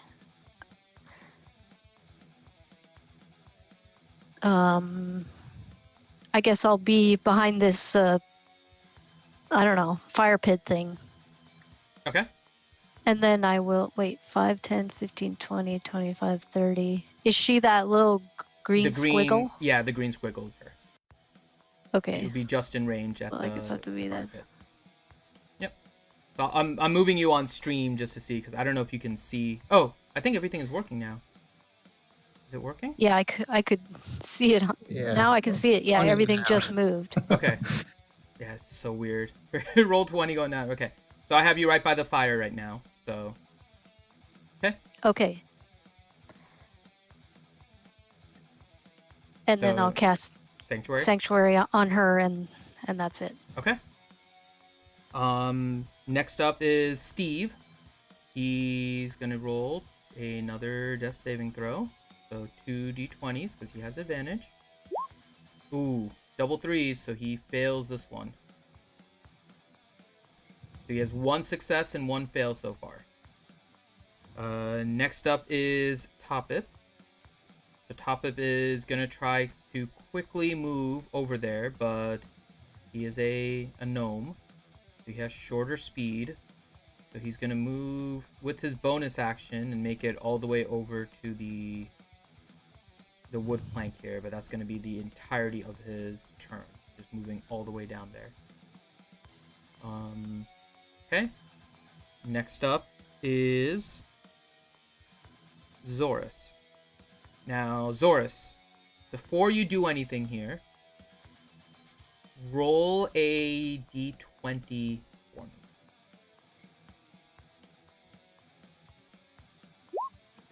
14. 14. Okay. So, I'm glad you rolled it. I didn't want to roll this because Oh no. yeah, I didn't want to roll this. So, as Zeto is holding this little girl, you see her get cast with Sanctuary.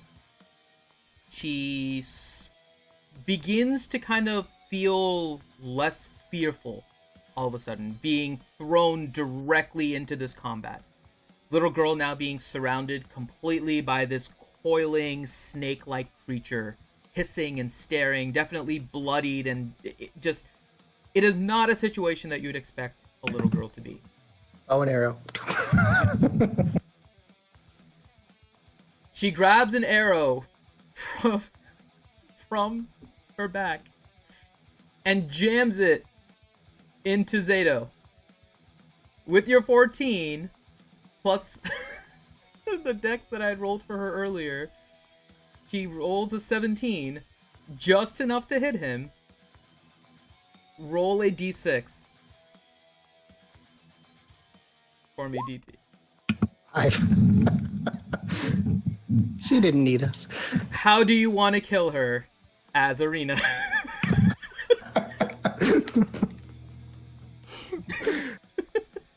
She'll just go, "You're not my mommy," right in the eye. Okay.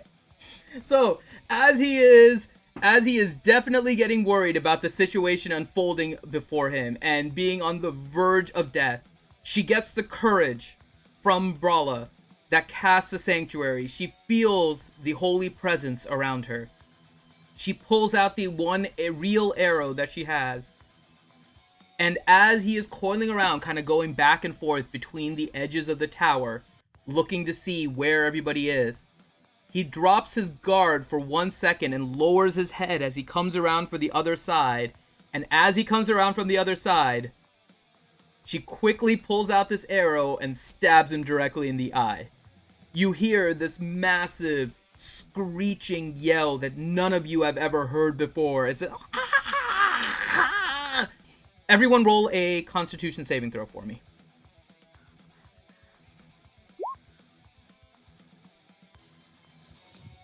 I got 18. I don't know if you can see it. Yep, I can see your 18. Yep.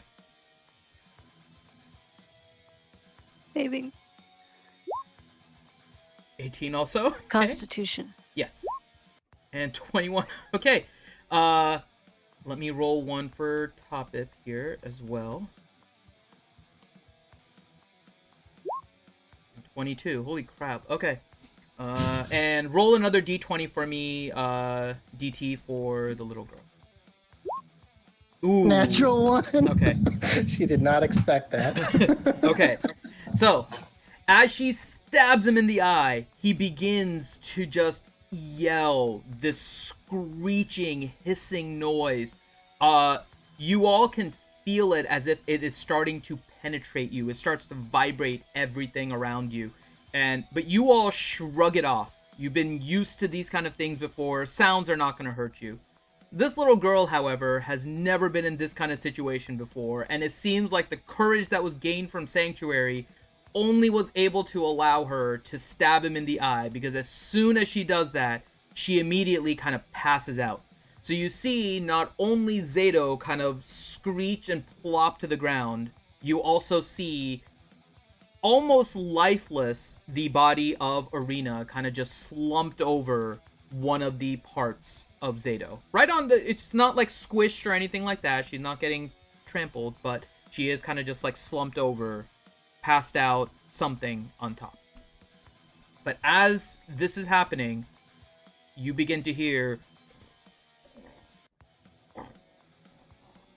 and the walls begin to shake you see little stones begin to fall from the ceiling. The pool of water begins to drain, and you are fairly certain that whatever this is on the verge of collapse. So we're gonna time this here a little bit, so I hope you guys are all ready. You have to tell me quickly what you guys are doing here. So go ahead and let me bring up my little timer here. Okay, so we'll kind of keep it in the initiative order, and you guys just tell me quickly what you are going to do. So Brawla, everything is collapsing around you. You are seeing that the little girl has collapsed. You still have Steve that is currently down. What are you doing? I am crap. Running to Steve and trying to cure him. Okay. Or trying to mend him. Okay. So he can get up and help. Okay. If you have Healing Word, you won't be able to reach him directly, but you can do Healing Word because it's at a range to heal him if you want to do that. And you'll be able to do that. I don't think I do. I You don't have that. You don't have Healing... I thought it was a first level spell, right? You don't have that one? Okay. So... Cantrip. Yeah, Or so maybe you... it is first level. Yeah, so... Okay, so you'll make it to him. Next round, you'll be able to heal him, but you make it to Steve this round. Okay. Next up is Steve. Steve has to roll another death saving throw. He still has Sanctuary, and he fails again. So that's a second fail for him. So you are coming just in time for the heal. Next up is Topip. Topip is going to run over to Zeto. He's going to use his action to basically free a slumped little girl. But now holding it, being a halfling, he's only able to move half his speed. So he is just able to move away from the Zeto corpse with the semi-lifeless body of... I'm going to move this here for now. He's dead. But the semi-lifeless little green blob that is Arena. Next one is Zorus. What are you doing? Okay, so what I was planning on the last turn, I'm gonna double move and then Misty Step, so Okay. I can get like a shadow. I'm just on the other side of the room, Okay. and I'm gonna offer the flying broom, or I guess I'll be on it, and I'll offer to grab Arena to help Okay. carry around the broom. Okay. And So I'll say oh, next turn between you and Popip, you're able to do this both as bonus actions. You both will lose your bonus action, but together you guys will be able to do that if you want to do it that way. Okay. So that is Zorus. Then Tim, what are you doing? So Steve is still unconscious on the ground. Correct. All right, I'm going to move over and I'm going to, while raging, attempt to get this guy picked up. Okay. Go ahead and roll an athletics for me to pick up Steve, who is actually bigger than you. So, yeah, 14 That's a is 14. Yeah, you're close, but you're not able to quite pick. You're able to get him sat up. He's no longer lying down. You're able to get him sat up, but he's still lifeless. You're not Okay. able to pick him up all the way. Okay. Back up to the top, Brawla. I will do Cure Wounds on Steve. Okay. Still have Beacon of Hope, so he maxes out on that, which is what, 1d8 plus your modifier. So how much is that? Wasn't that a catcher? Our catcher. I will do second level. Second level, okay. So that is 2d8, right? 2d8 plus Right. 4. The 2d8 plus Starts 4. walloping on the guy. Plus 2, Plus each 2. slot level And above. Robbie Grossman, Chad Thunder, and Sean Blair figure it out. Okay. All right, so he gains 14 hit points. Oh, actually, you don't have to roll. You have Beacon of Hope, so that's maxed out. So he'll gain 18 Oh, okay. automatically. Yep. He will gain 18 automatically. He is now conscious and sitting up, courtesy of Tim. So he's better than if he was just lying down. Anything you want to do as your move action? So that would have been your action to cast. I will. No. Okay. As you finish this heal, you hear the get louder. Bigger chunks of the wall are starting to fall, and you notice that the pool of water, you no longer see the top of the pool. Next up is Steve.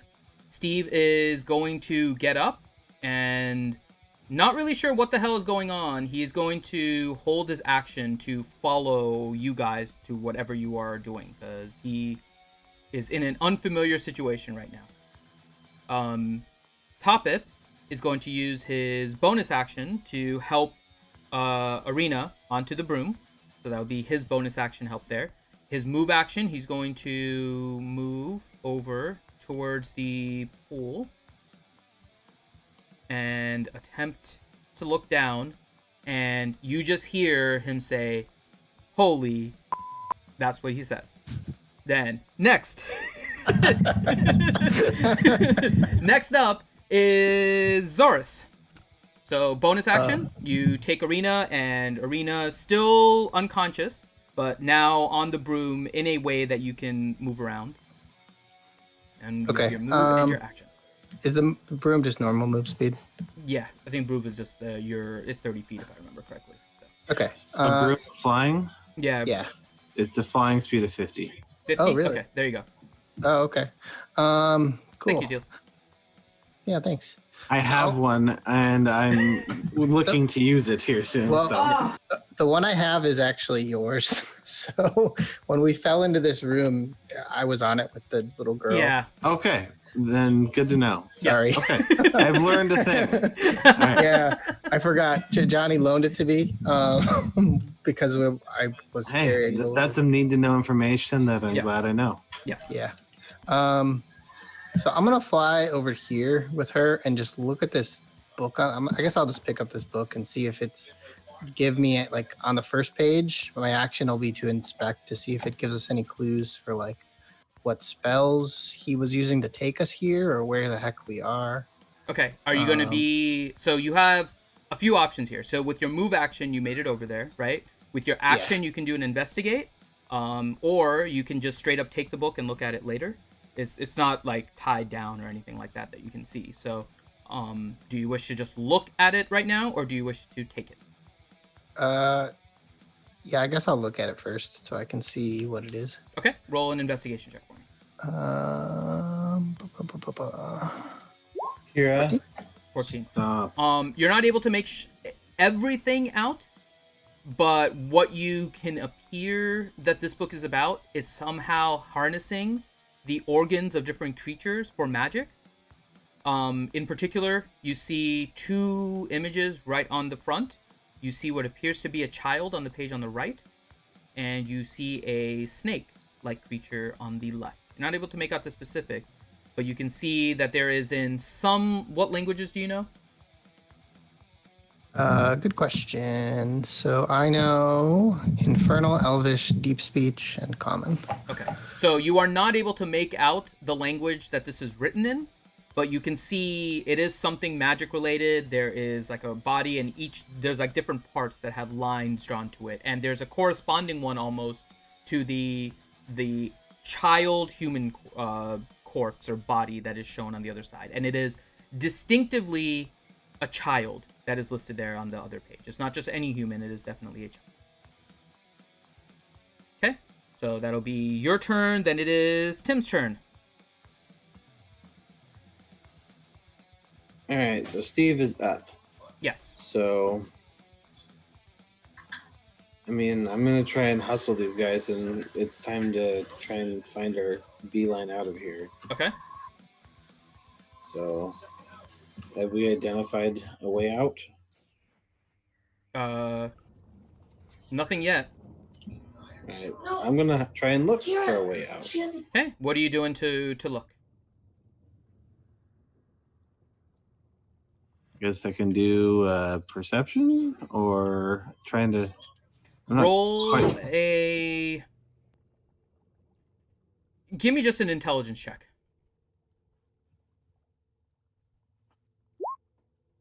Nine. That is good enough.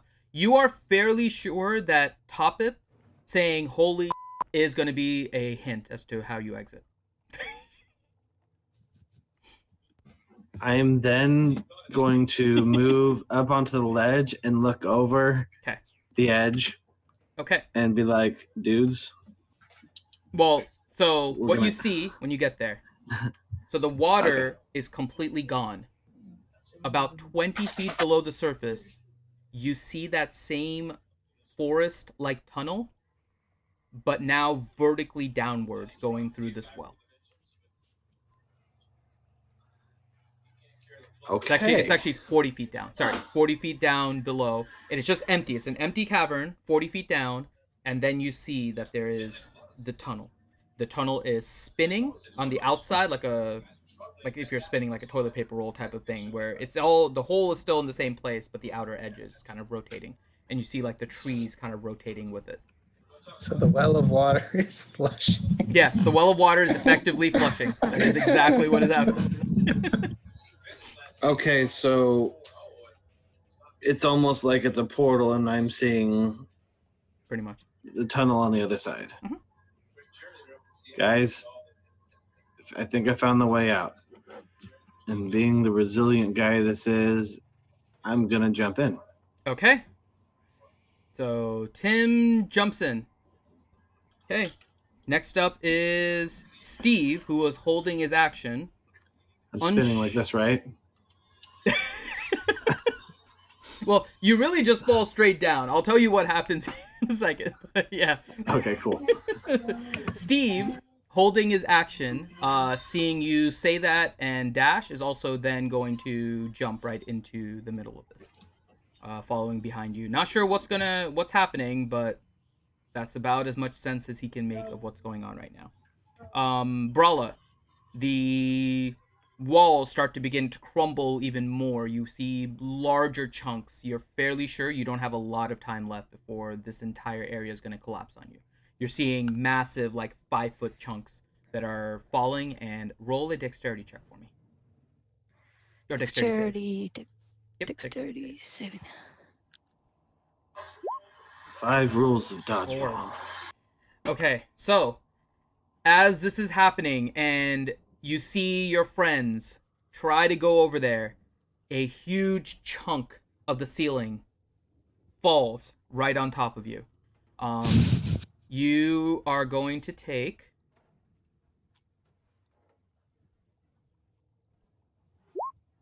7 points of bludgeoning damage as a massive chunk of the ceiling just straight up falls on top of you. You can try this round as part of your action to use an athletics or an acrobatics to get out from underneath it.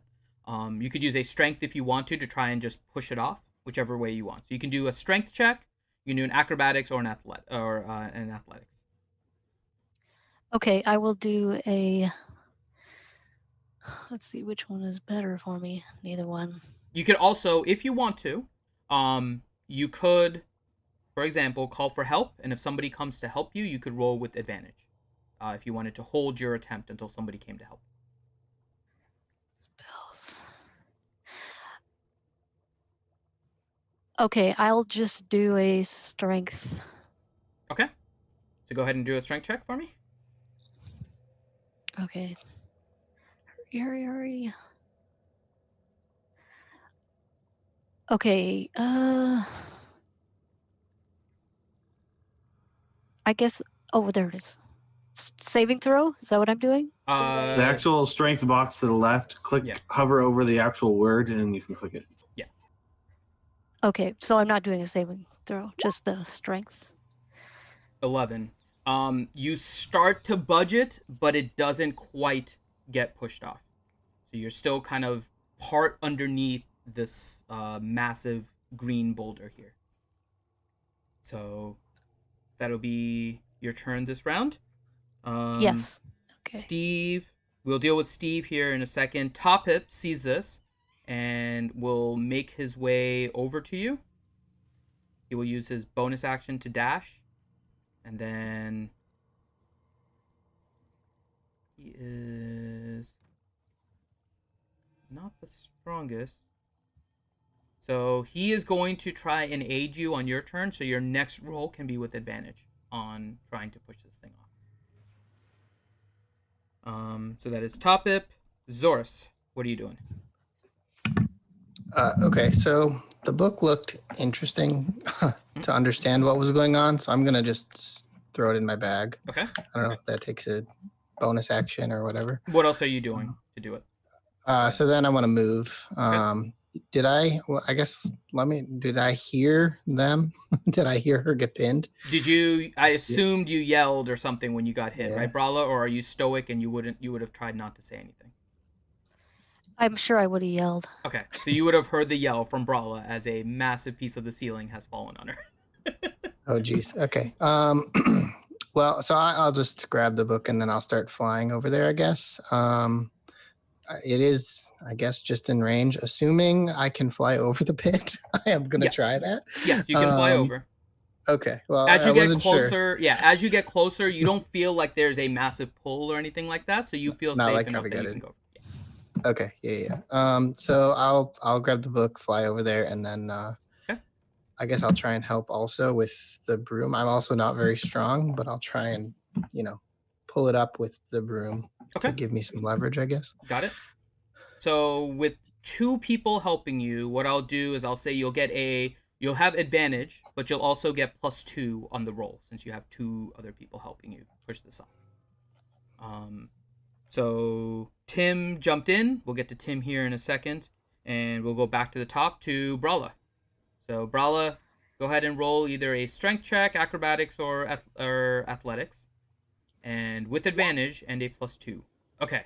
So now with all of your friends and everything here to help you, you find the strength and the assistance and knock the boulder off of you. You are now free as part of your action. And so you can do you have your move and your bonus action still if you wish. Okay, I guess I'm just gonna jump in the pit. Okay. So Brala comes and jumps into the pit. Next up is Topip. Topip now, seeing everyone being freed, is also going to jump into the pit. And Zorus, what are you going to do? I'm going to delicately fly into the pit with Arena. Okay. So you kind of glide and vertically go down into the pit very, very, very gingerly. All right. So, having done all of this now, you guys are... I'll take you back to the other map, although it is... Now you're kind of seeing this from a vertical angle. You are now making your way down through the... I hope I had... Did I have you guys on the chamber? You guys were seeing the chamber the entire time, right? Yeah. Yeah. Okay, now you're Yeah. seeing this. Okay, I thought Mhm. the whole Roll20 spaz out thing is screwing up what I'm seeing. So, okay. So, you are now making your way vertically down through this tunnel. It is odd. It is the same tunnel, and in some ways, it actually feels like you're now, once you first get there, you're walking vertically down. Like, it feels like you're straight up walking on the side. You don't feel like you're gravity getting has pulled down. changed. Gravity to has feel changed. like You're definitely certain that you're heading in a downward direction, but it feels like your feet are stuck against the wall and you can just walk normally vertically, like you can walk down a wall. So, spider halflings. So am I the spider other halflings. direction on the broom? well, you're not Or there have I yet. You're not there yet. So this is the first round where Tim and Steve go in. So Tim, you're the first one to jump in, and you land in this. What do you do? Spider barb. Spider barb. Roll a perception check for me too, Tim.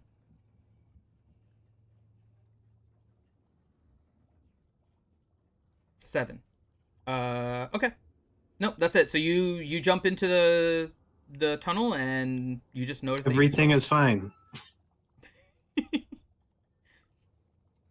So, do you wait? Do you run? What do you wish to do? Your round first. I will look behind, see at least someone followed me, and then continue You forward. actually, so when you first go in, you don't. Ah, So Okay. what previously you used to see as a tunnel when you went down, once you went in and you turned around, it just looks like the tunnel behind you now, all the way. So I don't see anybody behind me. Correct. All right, I'm going to stand my ground and hope I have a buddy show up. Okay. And I'm going to wait from here. Okay. Very shortly afterwards, Steve appears behind you, just like just appears right behind you, and he just looks at you. He's like, I don't know where the hell I am. Why did I jump down here? Because we didn't want to get smashed with boulders? You'll have to tell me what happened when I passed out. and then Yeah. and then shortly afterwards, you see Brawla, and then you see Toppet, and then gently floating down on the broom, you see. This is gonna be fun. You see Zorus on the broom.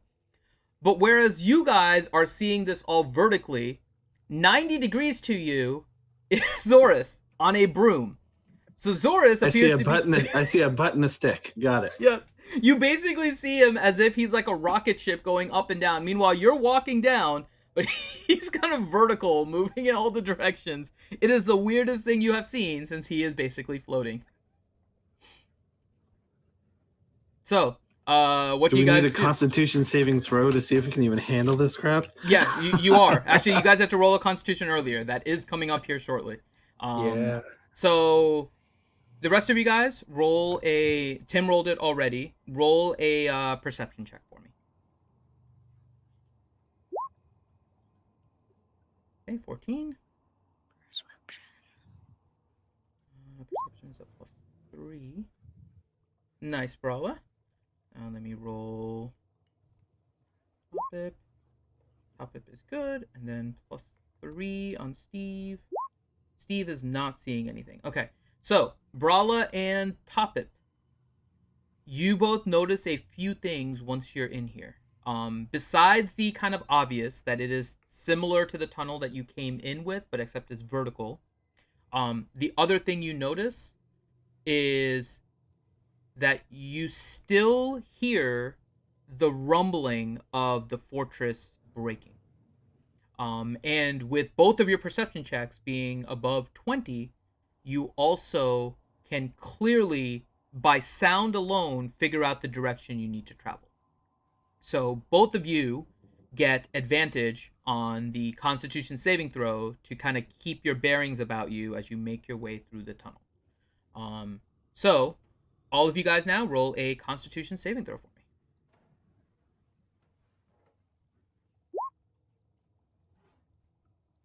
Nice. Very nice. Holy crap. Okay. Wow. +4 for Steve. Let's see what Steve does. Okay, and then Toppip. 13. Oh, but he gets advantage, so 16. Yeah, all of you guys actually make the save here. So, with the guidance of Brawla and Toppip, knowing which direction to go, you guys get completely focused on the light at the end of the tunnel. You don't get distracted by the spinning. You almost basically phase it out. It's almost like pseudo blinders are on and you're focused on the light, and you guys can just straight make your way to the light, which you believe is the direction to make your way out, because you hear the fortress kind of breaking down on one end, and you're fairly sure that's where you have to go, because the other end is infinite blackness. So you guys, I assume, all make your way down in the direction? With haste. With haste. Yes. Okay. Full speed ahead. There you go. So with the broomsman a little bit ahead and the halfling and the gnome a little bit behind, you guys all make your way down here as quickly as you can.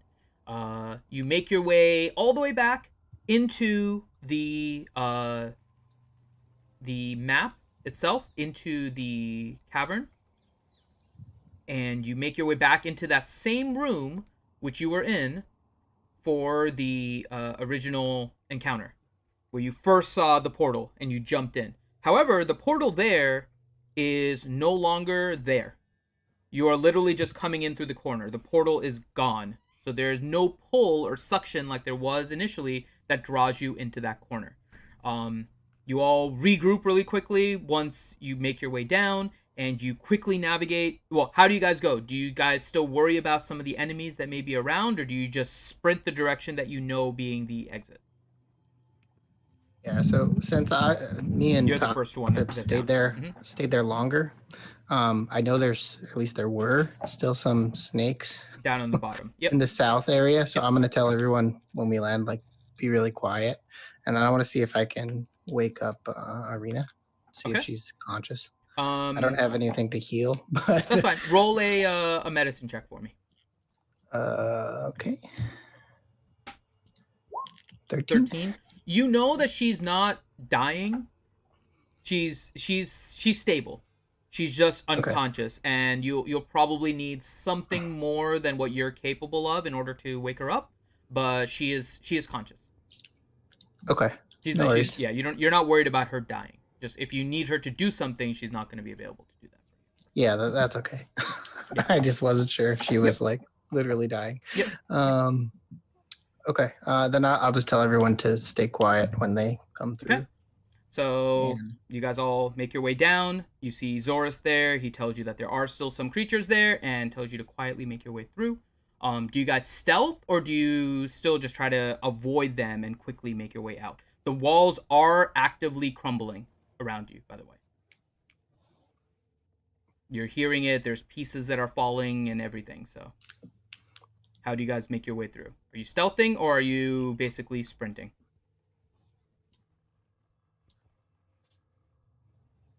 I mean, I guess I say let's just book it, but Yeah. try and not like yell. Okay. Don't make any extra noise. Okay. Yeah. So you regroup and you begin making your way out.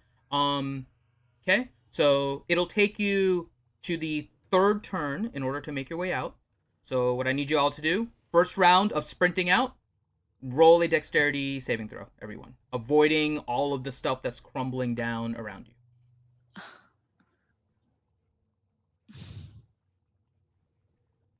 Do you have something that gives you advantage or... Oh, you rolled a 1 and you're a halfling, right? So that's probably why I did that. Okay.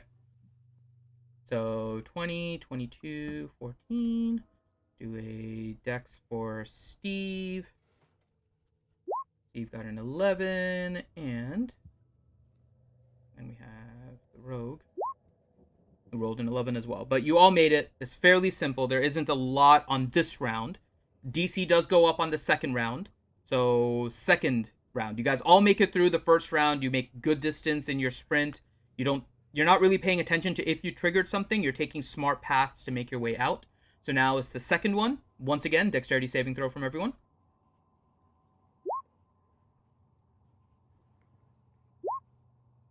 Ooh. Not so good this time. Oh no. Okay. So okay. So we It should be just 11. just 11. Okay.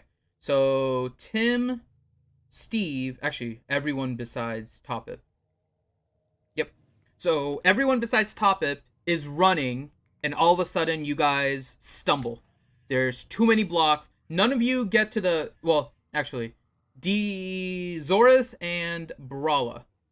Roll a athletics or acrobatics check for me. Whichever one. 8. Okay. 20. So, Zorus, you definitely start to stumble on a lot of the debris that is on the ground. It will take you one extra round in order to make your way through, but you are able to not fall. However, Brawla, being just the sturdy cleric and running in all of her armor, goes and stumbles, just not the most dexterous, as you would not expect a cleric to be, and stumbles and falls. So it will require you actually 2 rounds, Brawla, in order to make your way out, because your next round is going to require half your movement in order to get up. And Tim, you stumble as well, but your Now, 11 still keeps you regular. Okay, I was gonna say, is this debris that I can see?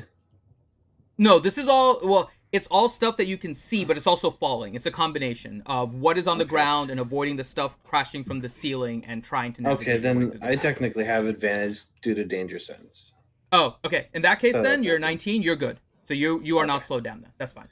Okay. Yeah, so that is another thing that gives it to me. So cool. All right. Okay. So you're good. So Topip and Tim, you guys see that your teammates, and Steve also slows down, but he's not in risk of falling. He just has to navigate a little bit slower than the rest of you guys in order to make sure that he doesn't get hit. So Tim and Topip, you guys both make your way a little bit further than the group. Do you wait for them or do you continue just to book it? You can make it out of the Citadel this round if you wish. What do you wish to do?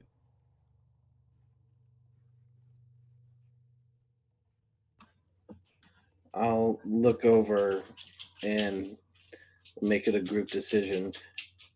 You want to go or you want to wait up? Topip is just going to look at you and just say, I want to make it out of here now. And just We go. continues to run. So We go. Okay. So We you keep guys the buddy see. system. I don't want him to go by himself, so Yep. I'm going to keep the buddy system. They're together. We're together. Okay. We do it. Okay. So Topip and Tim continue just to bolt out of there because this thing is crashing and you don't know how much longer you have. The rest of you now, Steve, Zorus, and actually, yeah, you know what? DT, you can roll with advantage since you're on your broom. You're not worried about the stuff on the ground. You're actually just worried about the stuff coming from the ceiling. So you had a 5 and a 4 last time, so you'd have failed either way. It wouldn't have changed much. Yeah, but you can roll with advantage. So all of you now, Steve, Zorus, and Brala, roll another dexterity saving throw. Might matter that time. Okay. And Steve. Ooh. Okay. So this time, Zorus and Brala, you guys are making your way through. You don't fall or stumble, but you are going a little bit more cautiously since there was that danger in the last round, and you're slowing down a little bit in order to make sure that you're not going to get stumbled. But you know that there isn't a lot more time left for you to make your way out. Steve, however, unfortunately trips, and let's see if Steve can hold himself up. He has a +5. Okay. He does manage to prevent himself from falling. So he just lost 1 round. So you all have 2 rounds left that you need in order to get out. So if you can make this dexterity saving throw, you will be out the following round. So let's do this one more time. Dexterity saving throw. 14, 19, and let's see if Steve can do it. 15. You guys did it. So all of you managed to make it just to that point. You do feel a little bit slowed, Zorus, but you are close enough to the exit that you know you can make it to the next round. You didn't get hindered that much with yours. But Brala, after just falling down so much, you're just like, screw this, and you're just like, chugga, chugga, chugga, chugga, chugga, chugga, chugga, chugga, just run your way through it. You don't care about it. That is not slowing you down. And Steve is just sick of falling and manages to make his way through. And then in the next round, Tim and Topip, you guys have been patiently waiting. It's been about 10 seconds. You don't see your friends. The Citadel is starting to crash from around the outside. Roll a perception check for me, Tim. I'm going to roll one for Topip, too.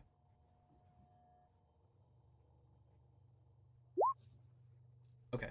So you don't That's a notice 5. anything, but Topip, you hear whisper to you, I think there's something coming from behind the Citadel. And Topip goes a little sneakily and looks around. Do you follow him to look? Yes, but I will also be on alert from behind as well because he obviously got me excited. Yep. So I'm gonna switch you guys over here. Switch you guys over to the other map here. So you guys are now outside. The rest of the crew is making their way to the outside, and forget the rest of the guys being there. But yeah, we'll keep Brala in there. Steve is in there. So it's just let me get Topip on there too. Okay. So Topip moves up here, kind of keeping sight of the door that is right in this general area, and come on, ping. There we go. Hold on. There. So that's where the door is, roughly where the ping is. So Topip is keeping sight, and you are looking in that direction. You don't notice specifics quite as good as Topip does, Tim. But Yeah, I'm just looking for anything at this point. You begin to notice massive amounts of rumblings in the trees over in this area.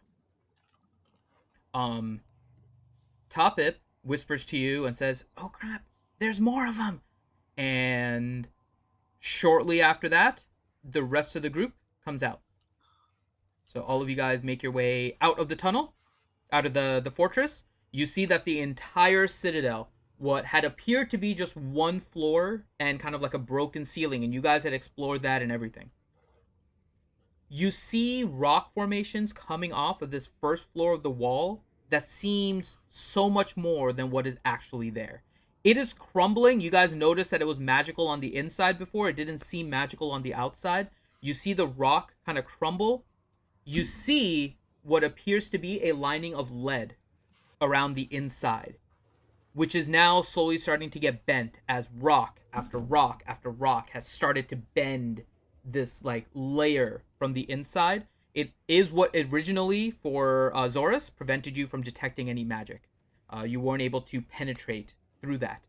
But now that it bends, you see that there is a magical wall, like almost like a force field of rock after rock after rock, just falling, falling, falling, way more than would ever be possible in these little areas. And it is just causing this major like avalanche of rocks slowly coming down from this first floor.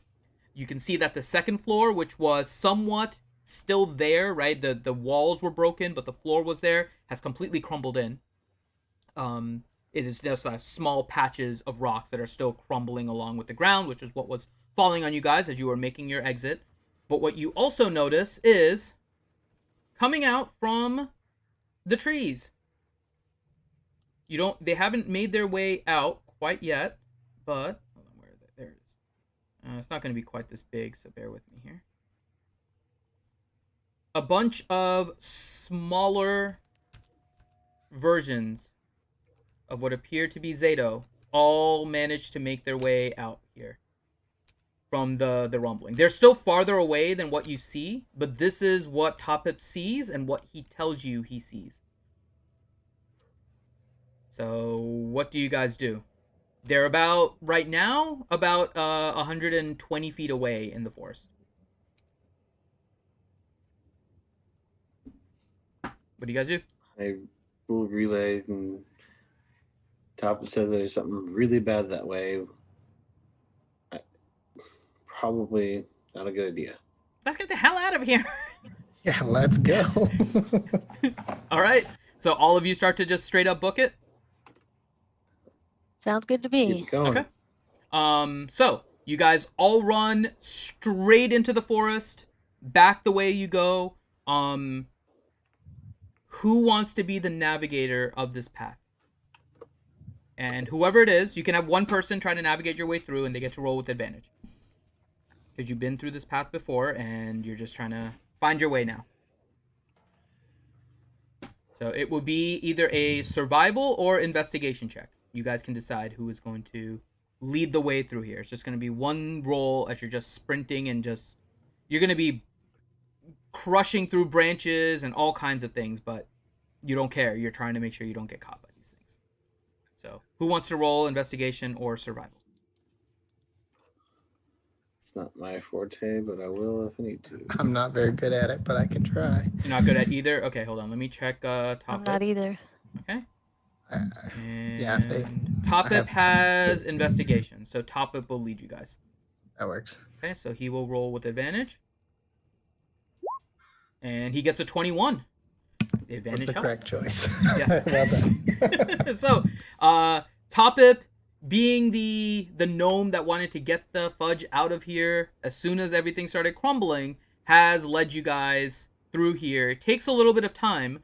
You hear the chase happen, but Topip is just way too skillful in knowing this path after having come here alone after you guys, right? He wasn't with you originally. He joined you afterwards.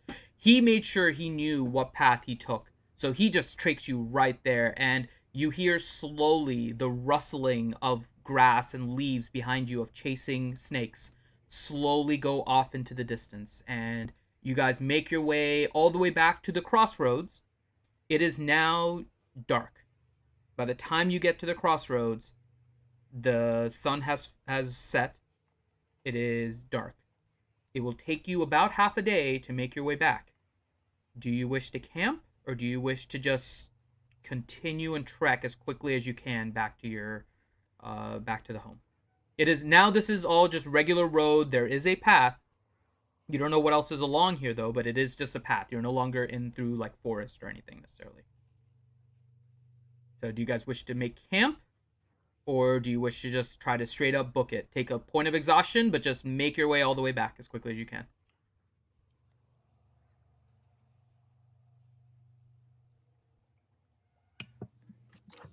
Are we still able to hear the snakes coming, or they've pretty much stopped? Roll a perception check.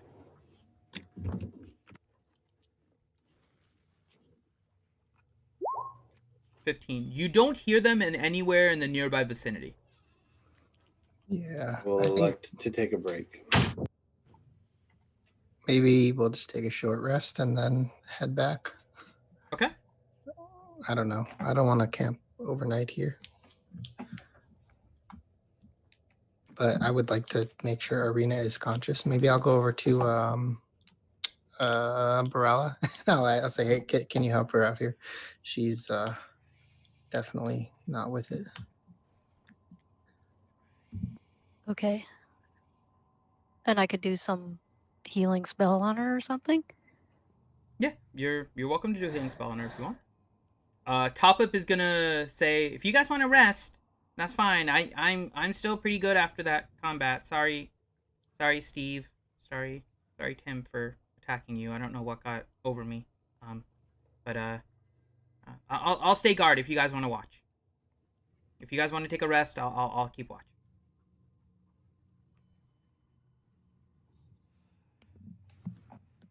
Okay. I mean, I guess we'll just take a quick rest and then. Okay. And do you heal Arena? Yes, I'll do cure wounds. Okay. Cure wounds. Okay. So as soon as you cast that on her, she quickly, kind of slowly starts to open her eyes. Like, what?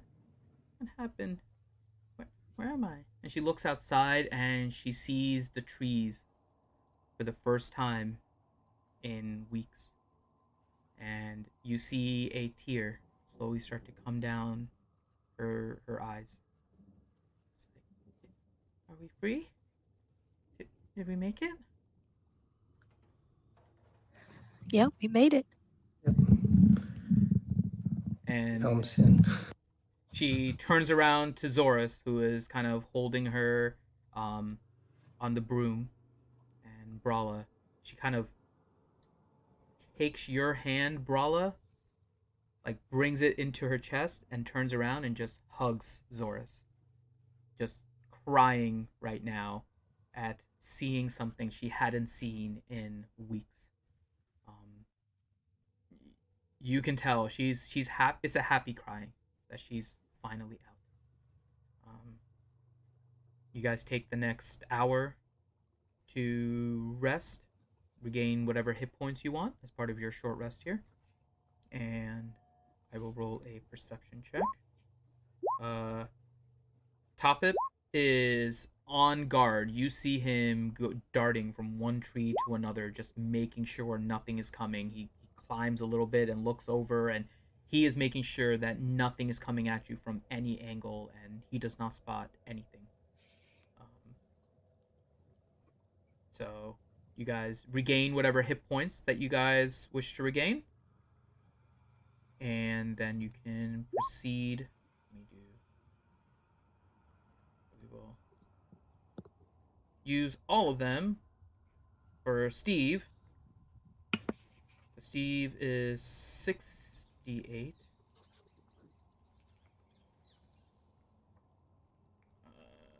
Roll 68. Okay, so he regains 21 hit points. Okay. So the hour passes. Nothing else has come so far. Topip doesn't see anything. And you guys just wish to trek now back? Okay. Yep. All right, so you guys trek all the way back. You do take a point of exhaustion because you are just exhausted, right? You just took the hour rest in order just to try and recover yourself to be okay with the travel, but you make your way all the way back. You make it back into the city, and you are regaled as heroes of Timbertown. As soon as she enters the city walls, you see Arena jump off of the broom and run directly to the house that she still knows is hers. And it is now daytime, because it took you the better part of half a day to travel. So it's about afternoon now by the time that you make it there. And you are all, as you kind of chase after Arena to make sure she's not going to get herself into trouble or get lost or anything like that, you do smell the familiar scent of cooking from the house. And you see Arena on the door, just like as you would maybe expect for someone way too excited. You hear a voice from the inside. I'm coming. Just leave me. Oh my God. Just wait. I'm coming. And finally the mother comes and opens the door. You see Samantha just in her apron. She was definitely in the middle of cooking. You see that she's kind of like waving her hand like she may have just touched something hot and didn't mean to as part of just the ruckus. And as soon as she opens the door, she sees her daughter. It feels timeless as they look at each other and suddenly both embrace each other. Tears coming down both of their eyes, just happy as can be. And you see the magistrate come over, just walking around, just happened to be by and sees you, sees what is happening, and looks at you and says, well, I guess you actually did it. How about that? And kind of starts stroking his little beard at the time and just looks and says, well, deal's a deal. And goes back and says, follow me. And takes you back to the magistrate's office and proceeds to give you your reward, which I believe was 10,000 gold for finding this little girl. She's alive. Mm-hmm. It is definitely a lot. Here I thought it was an easy 4K. Yeah. And that is the end of the Citadel of Zeto. We could have fun later if you want to, talking about the book and everything. I know Maz has to go here right around this time, so we ended actually right around time. So yeah. Yeah, you did. Yeah. And the all the snakes we left in the woods. Yeah. There's still other things going on there, but yeah, you probably were smart not to fight them.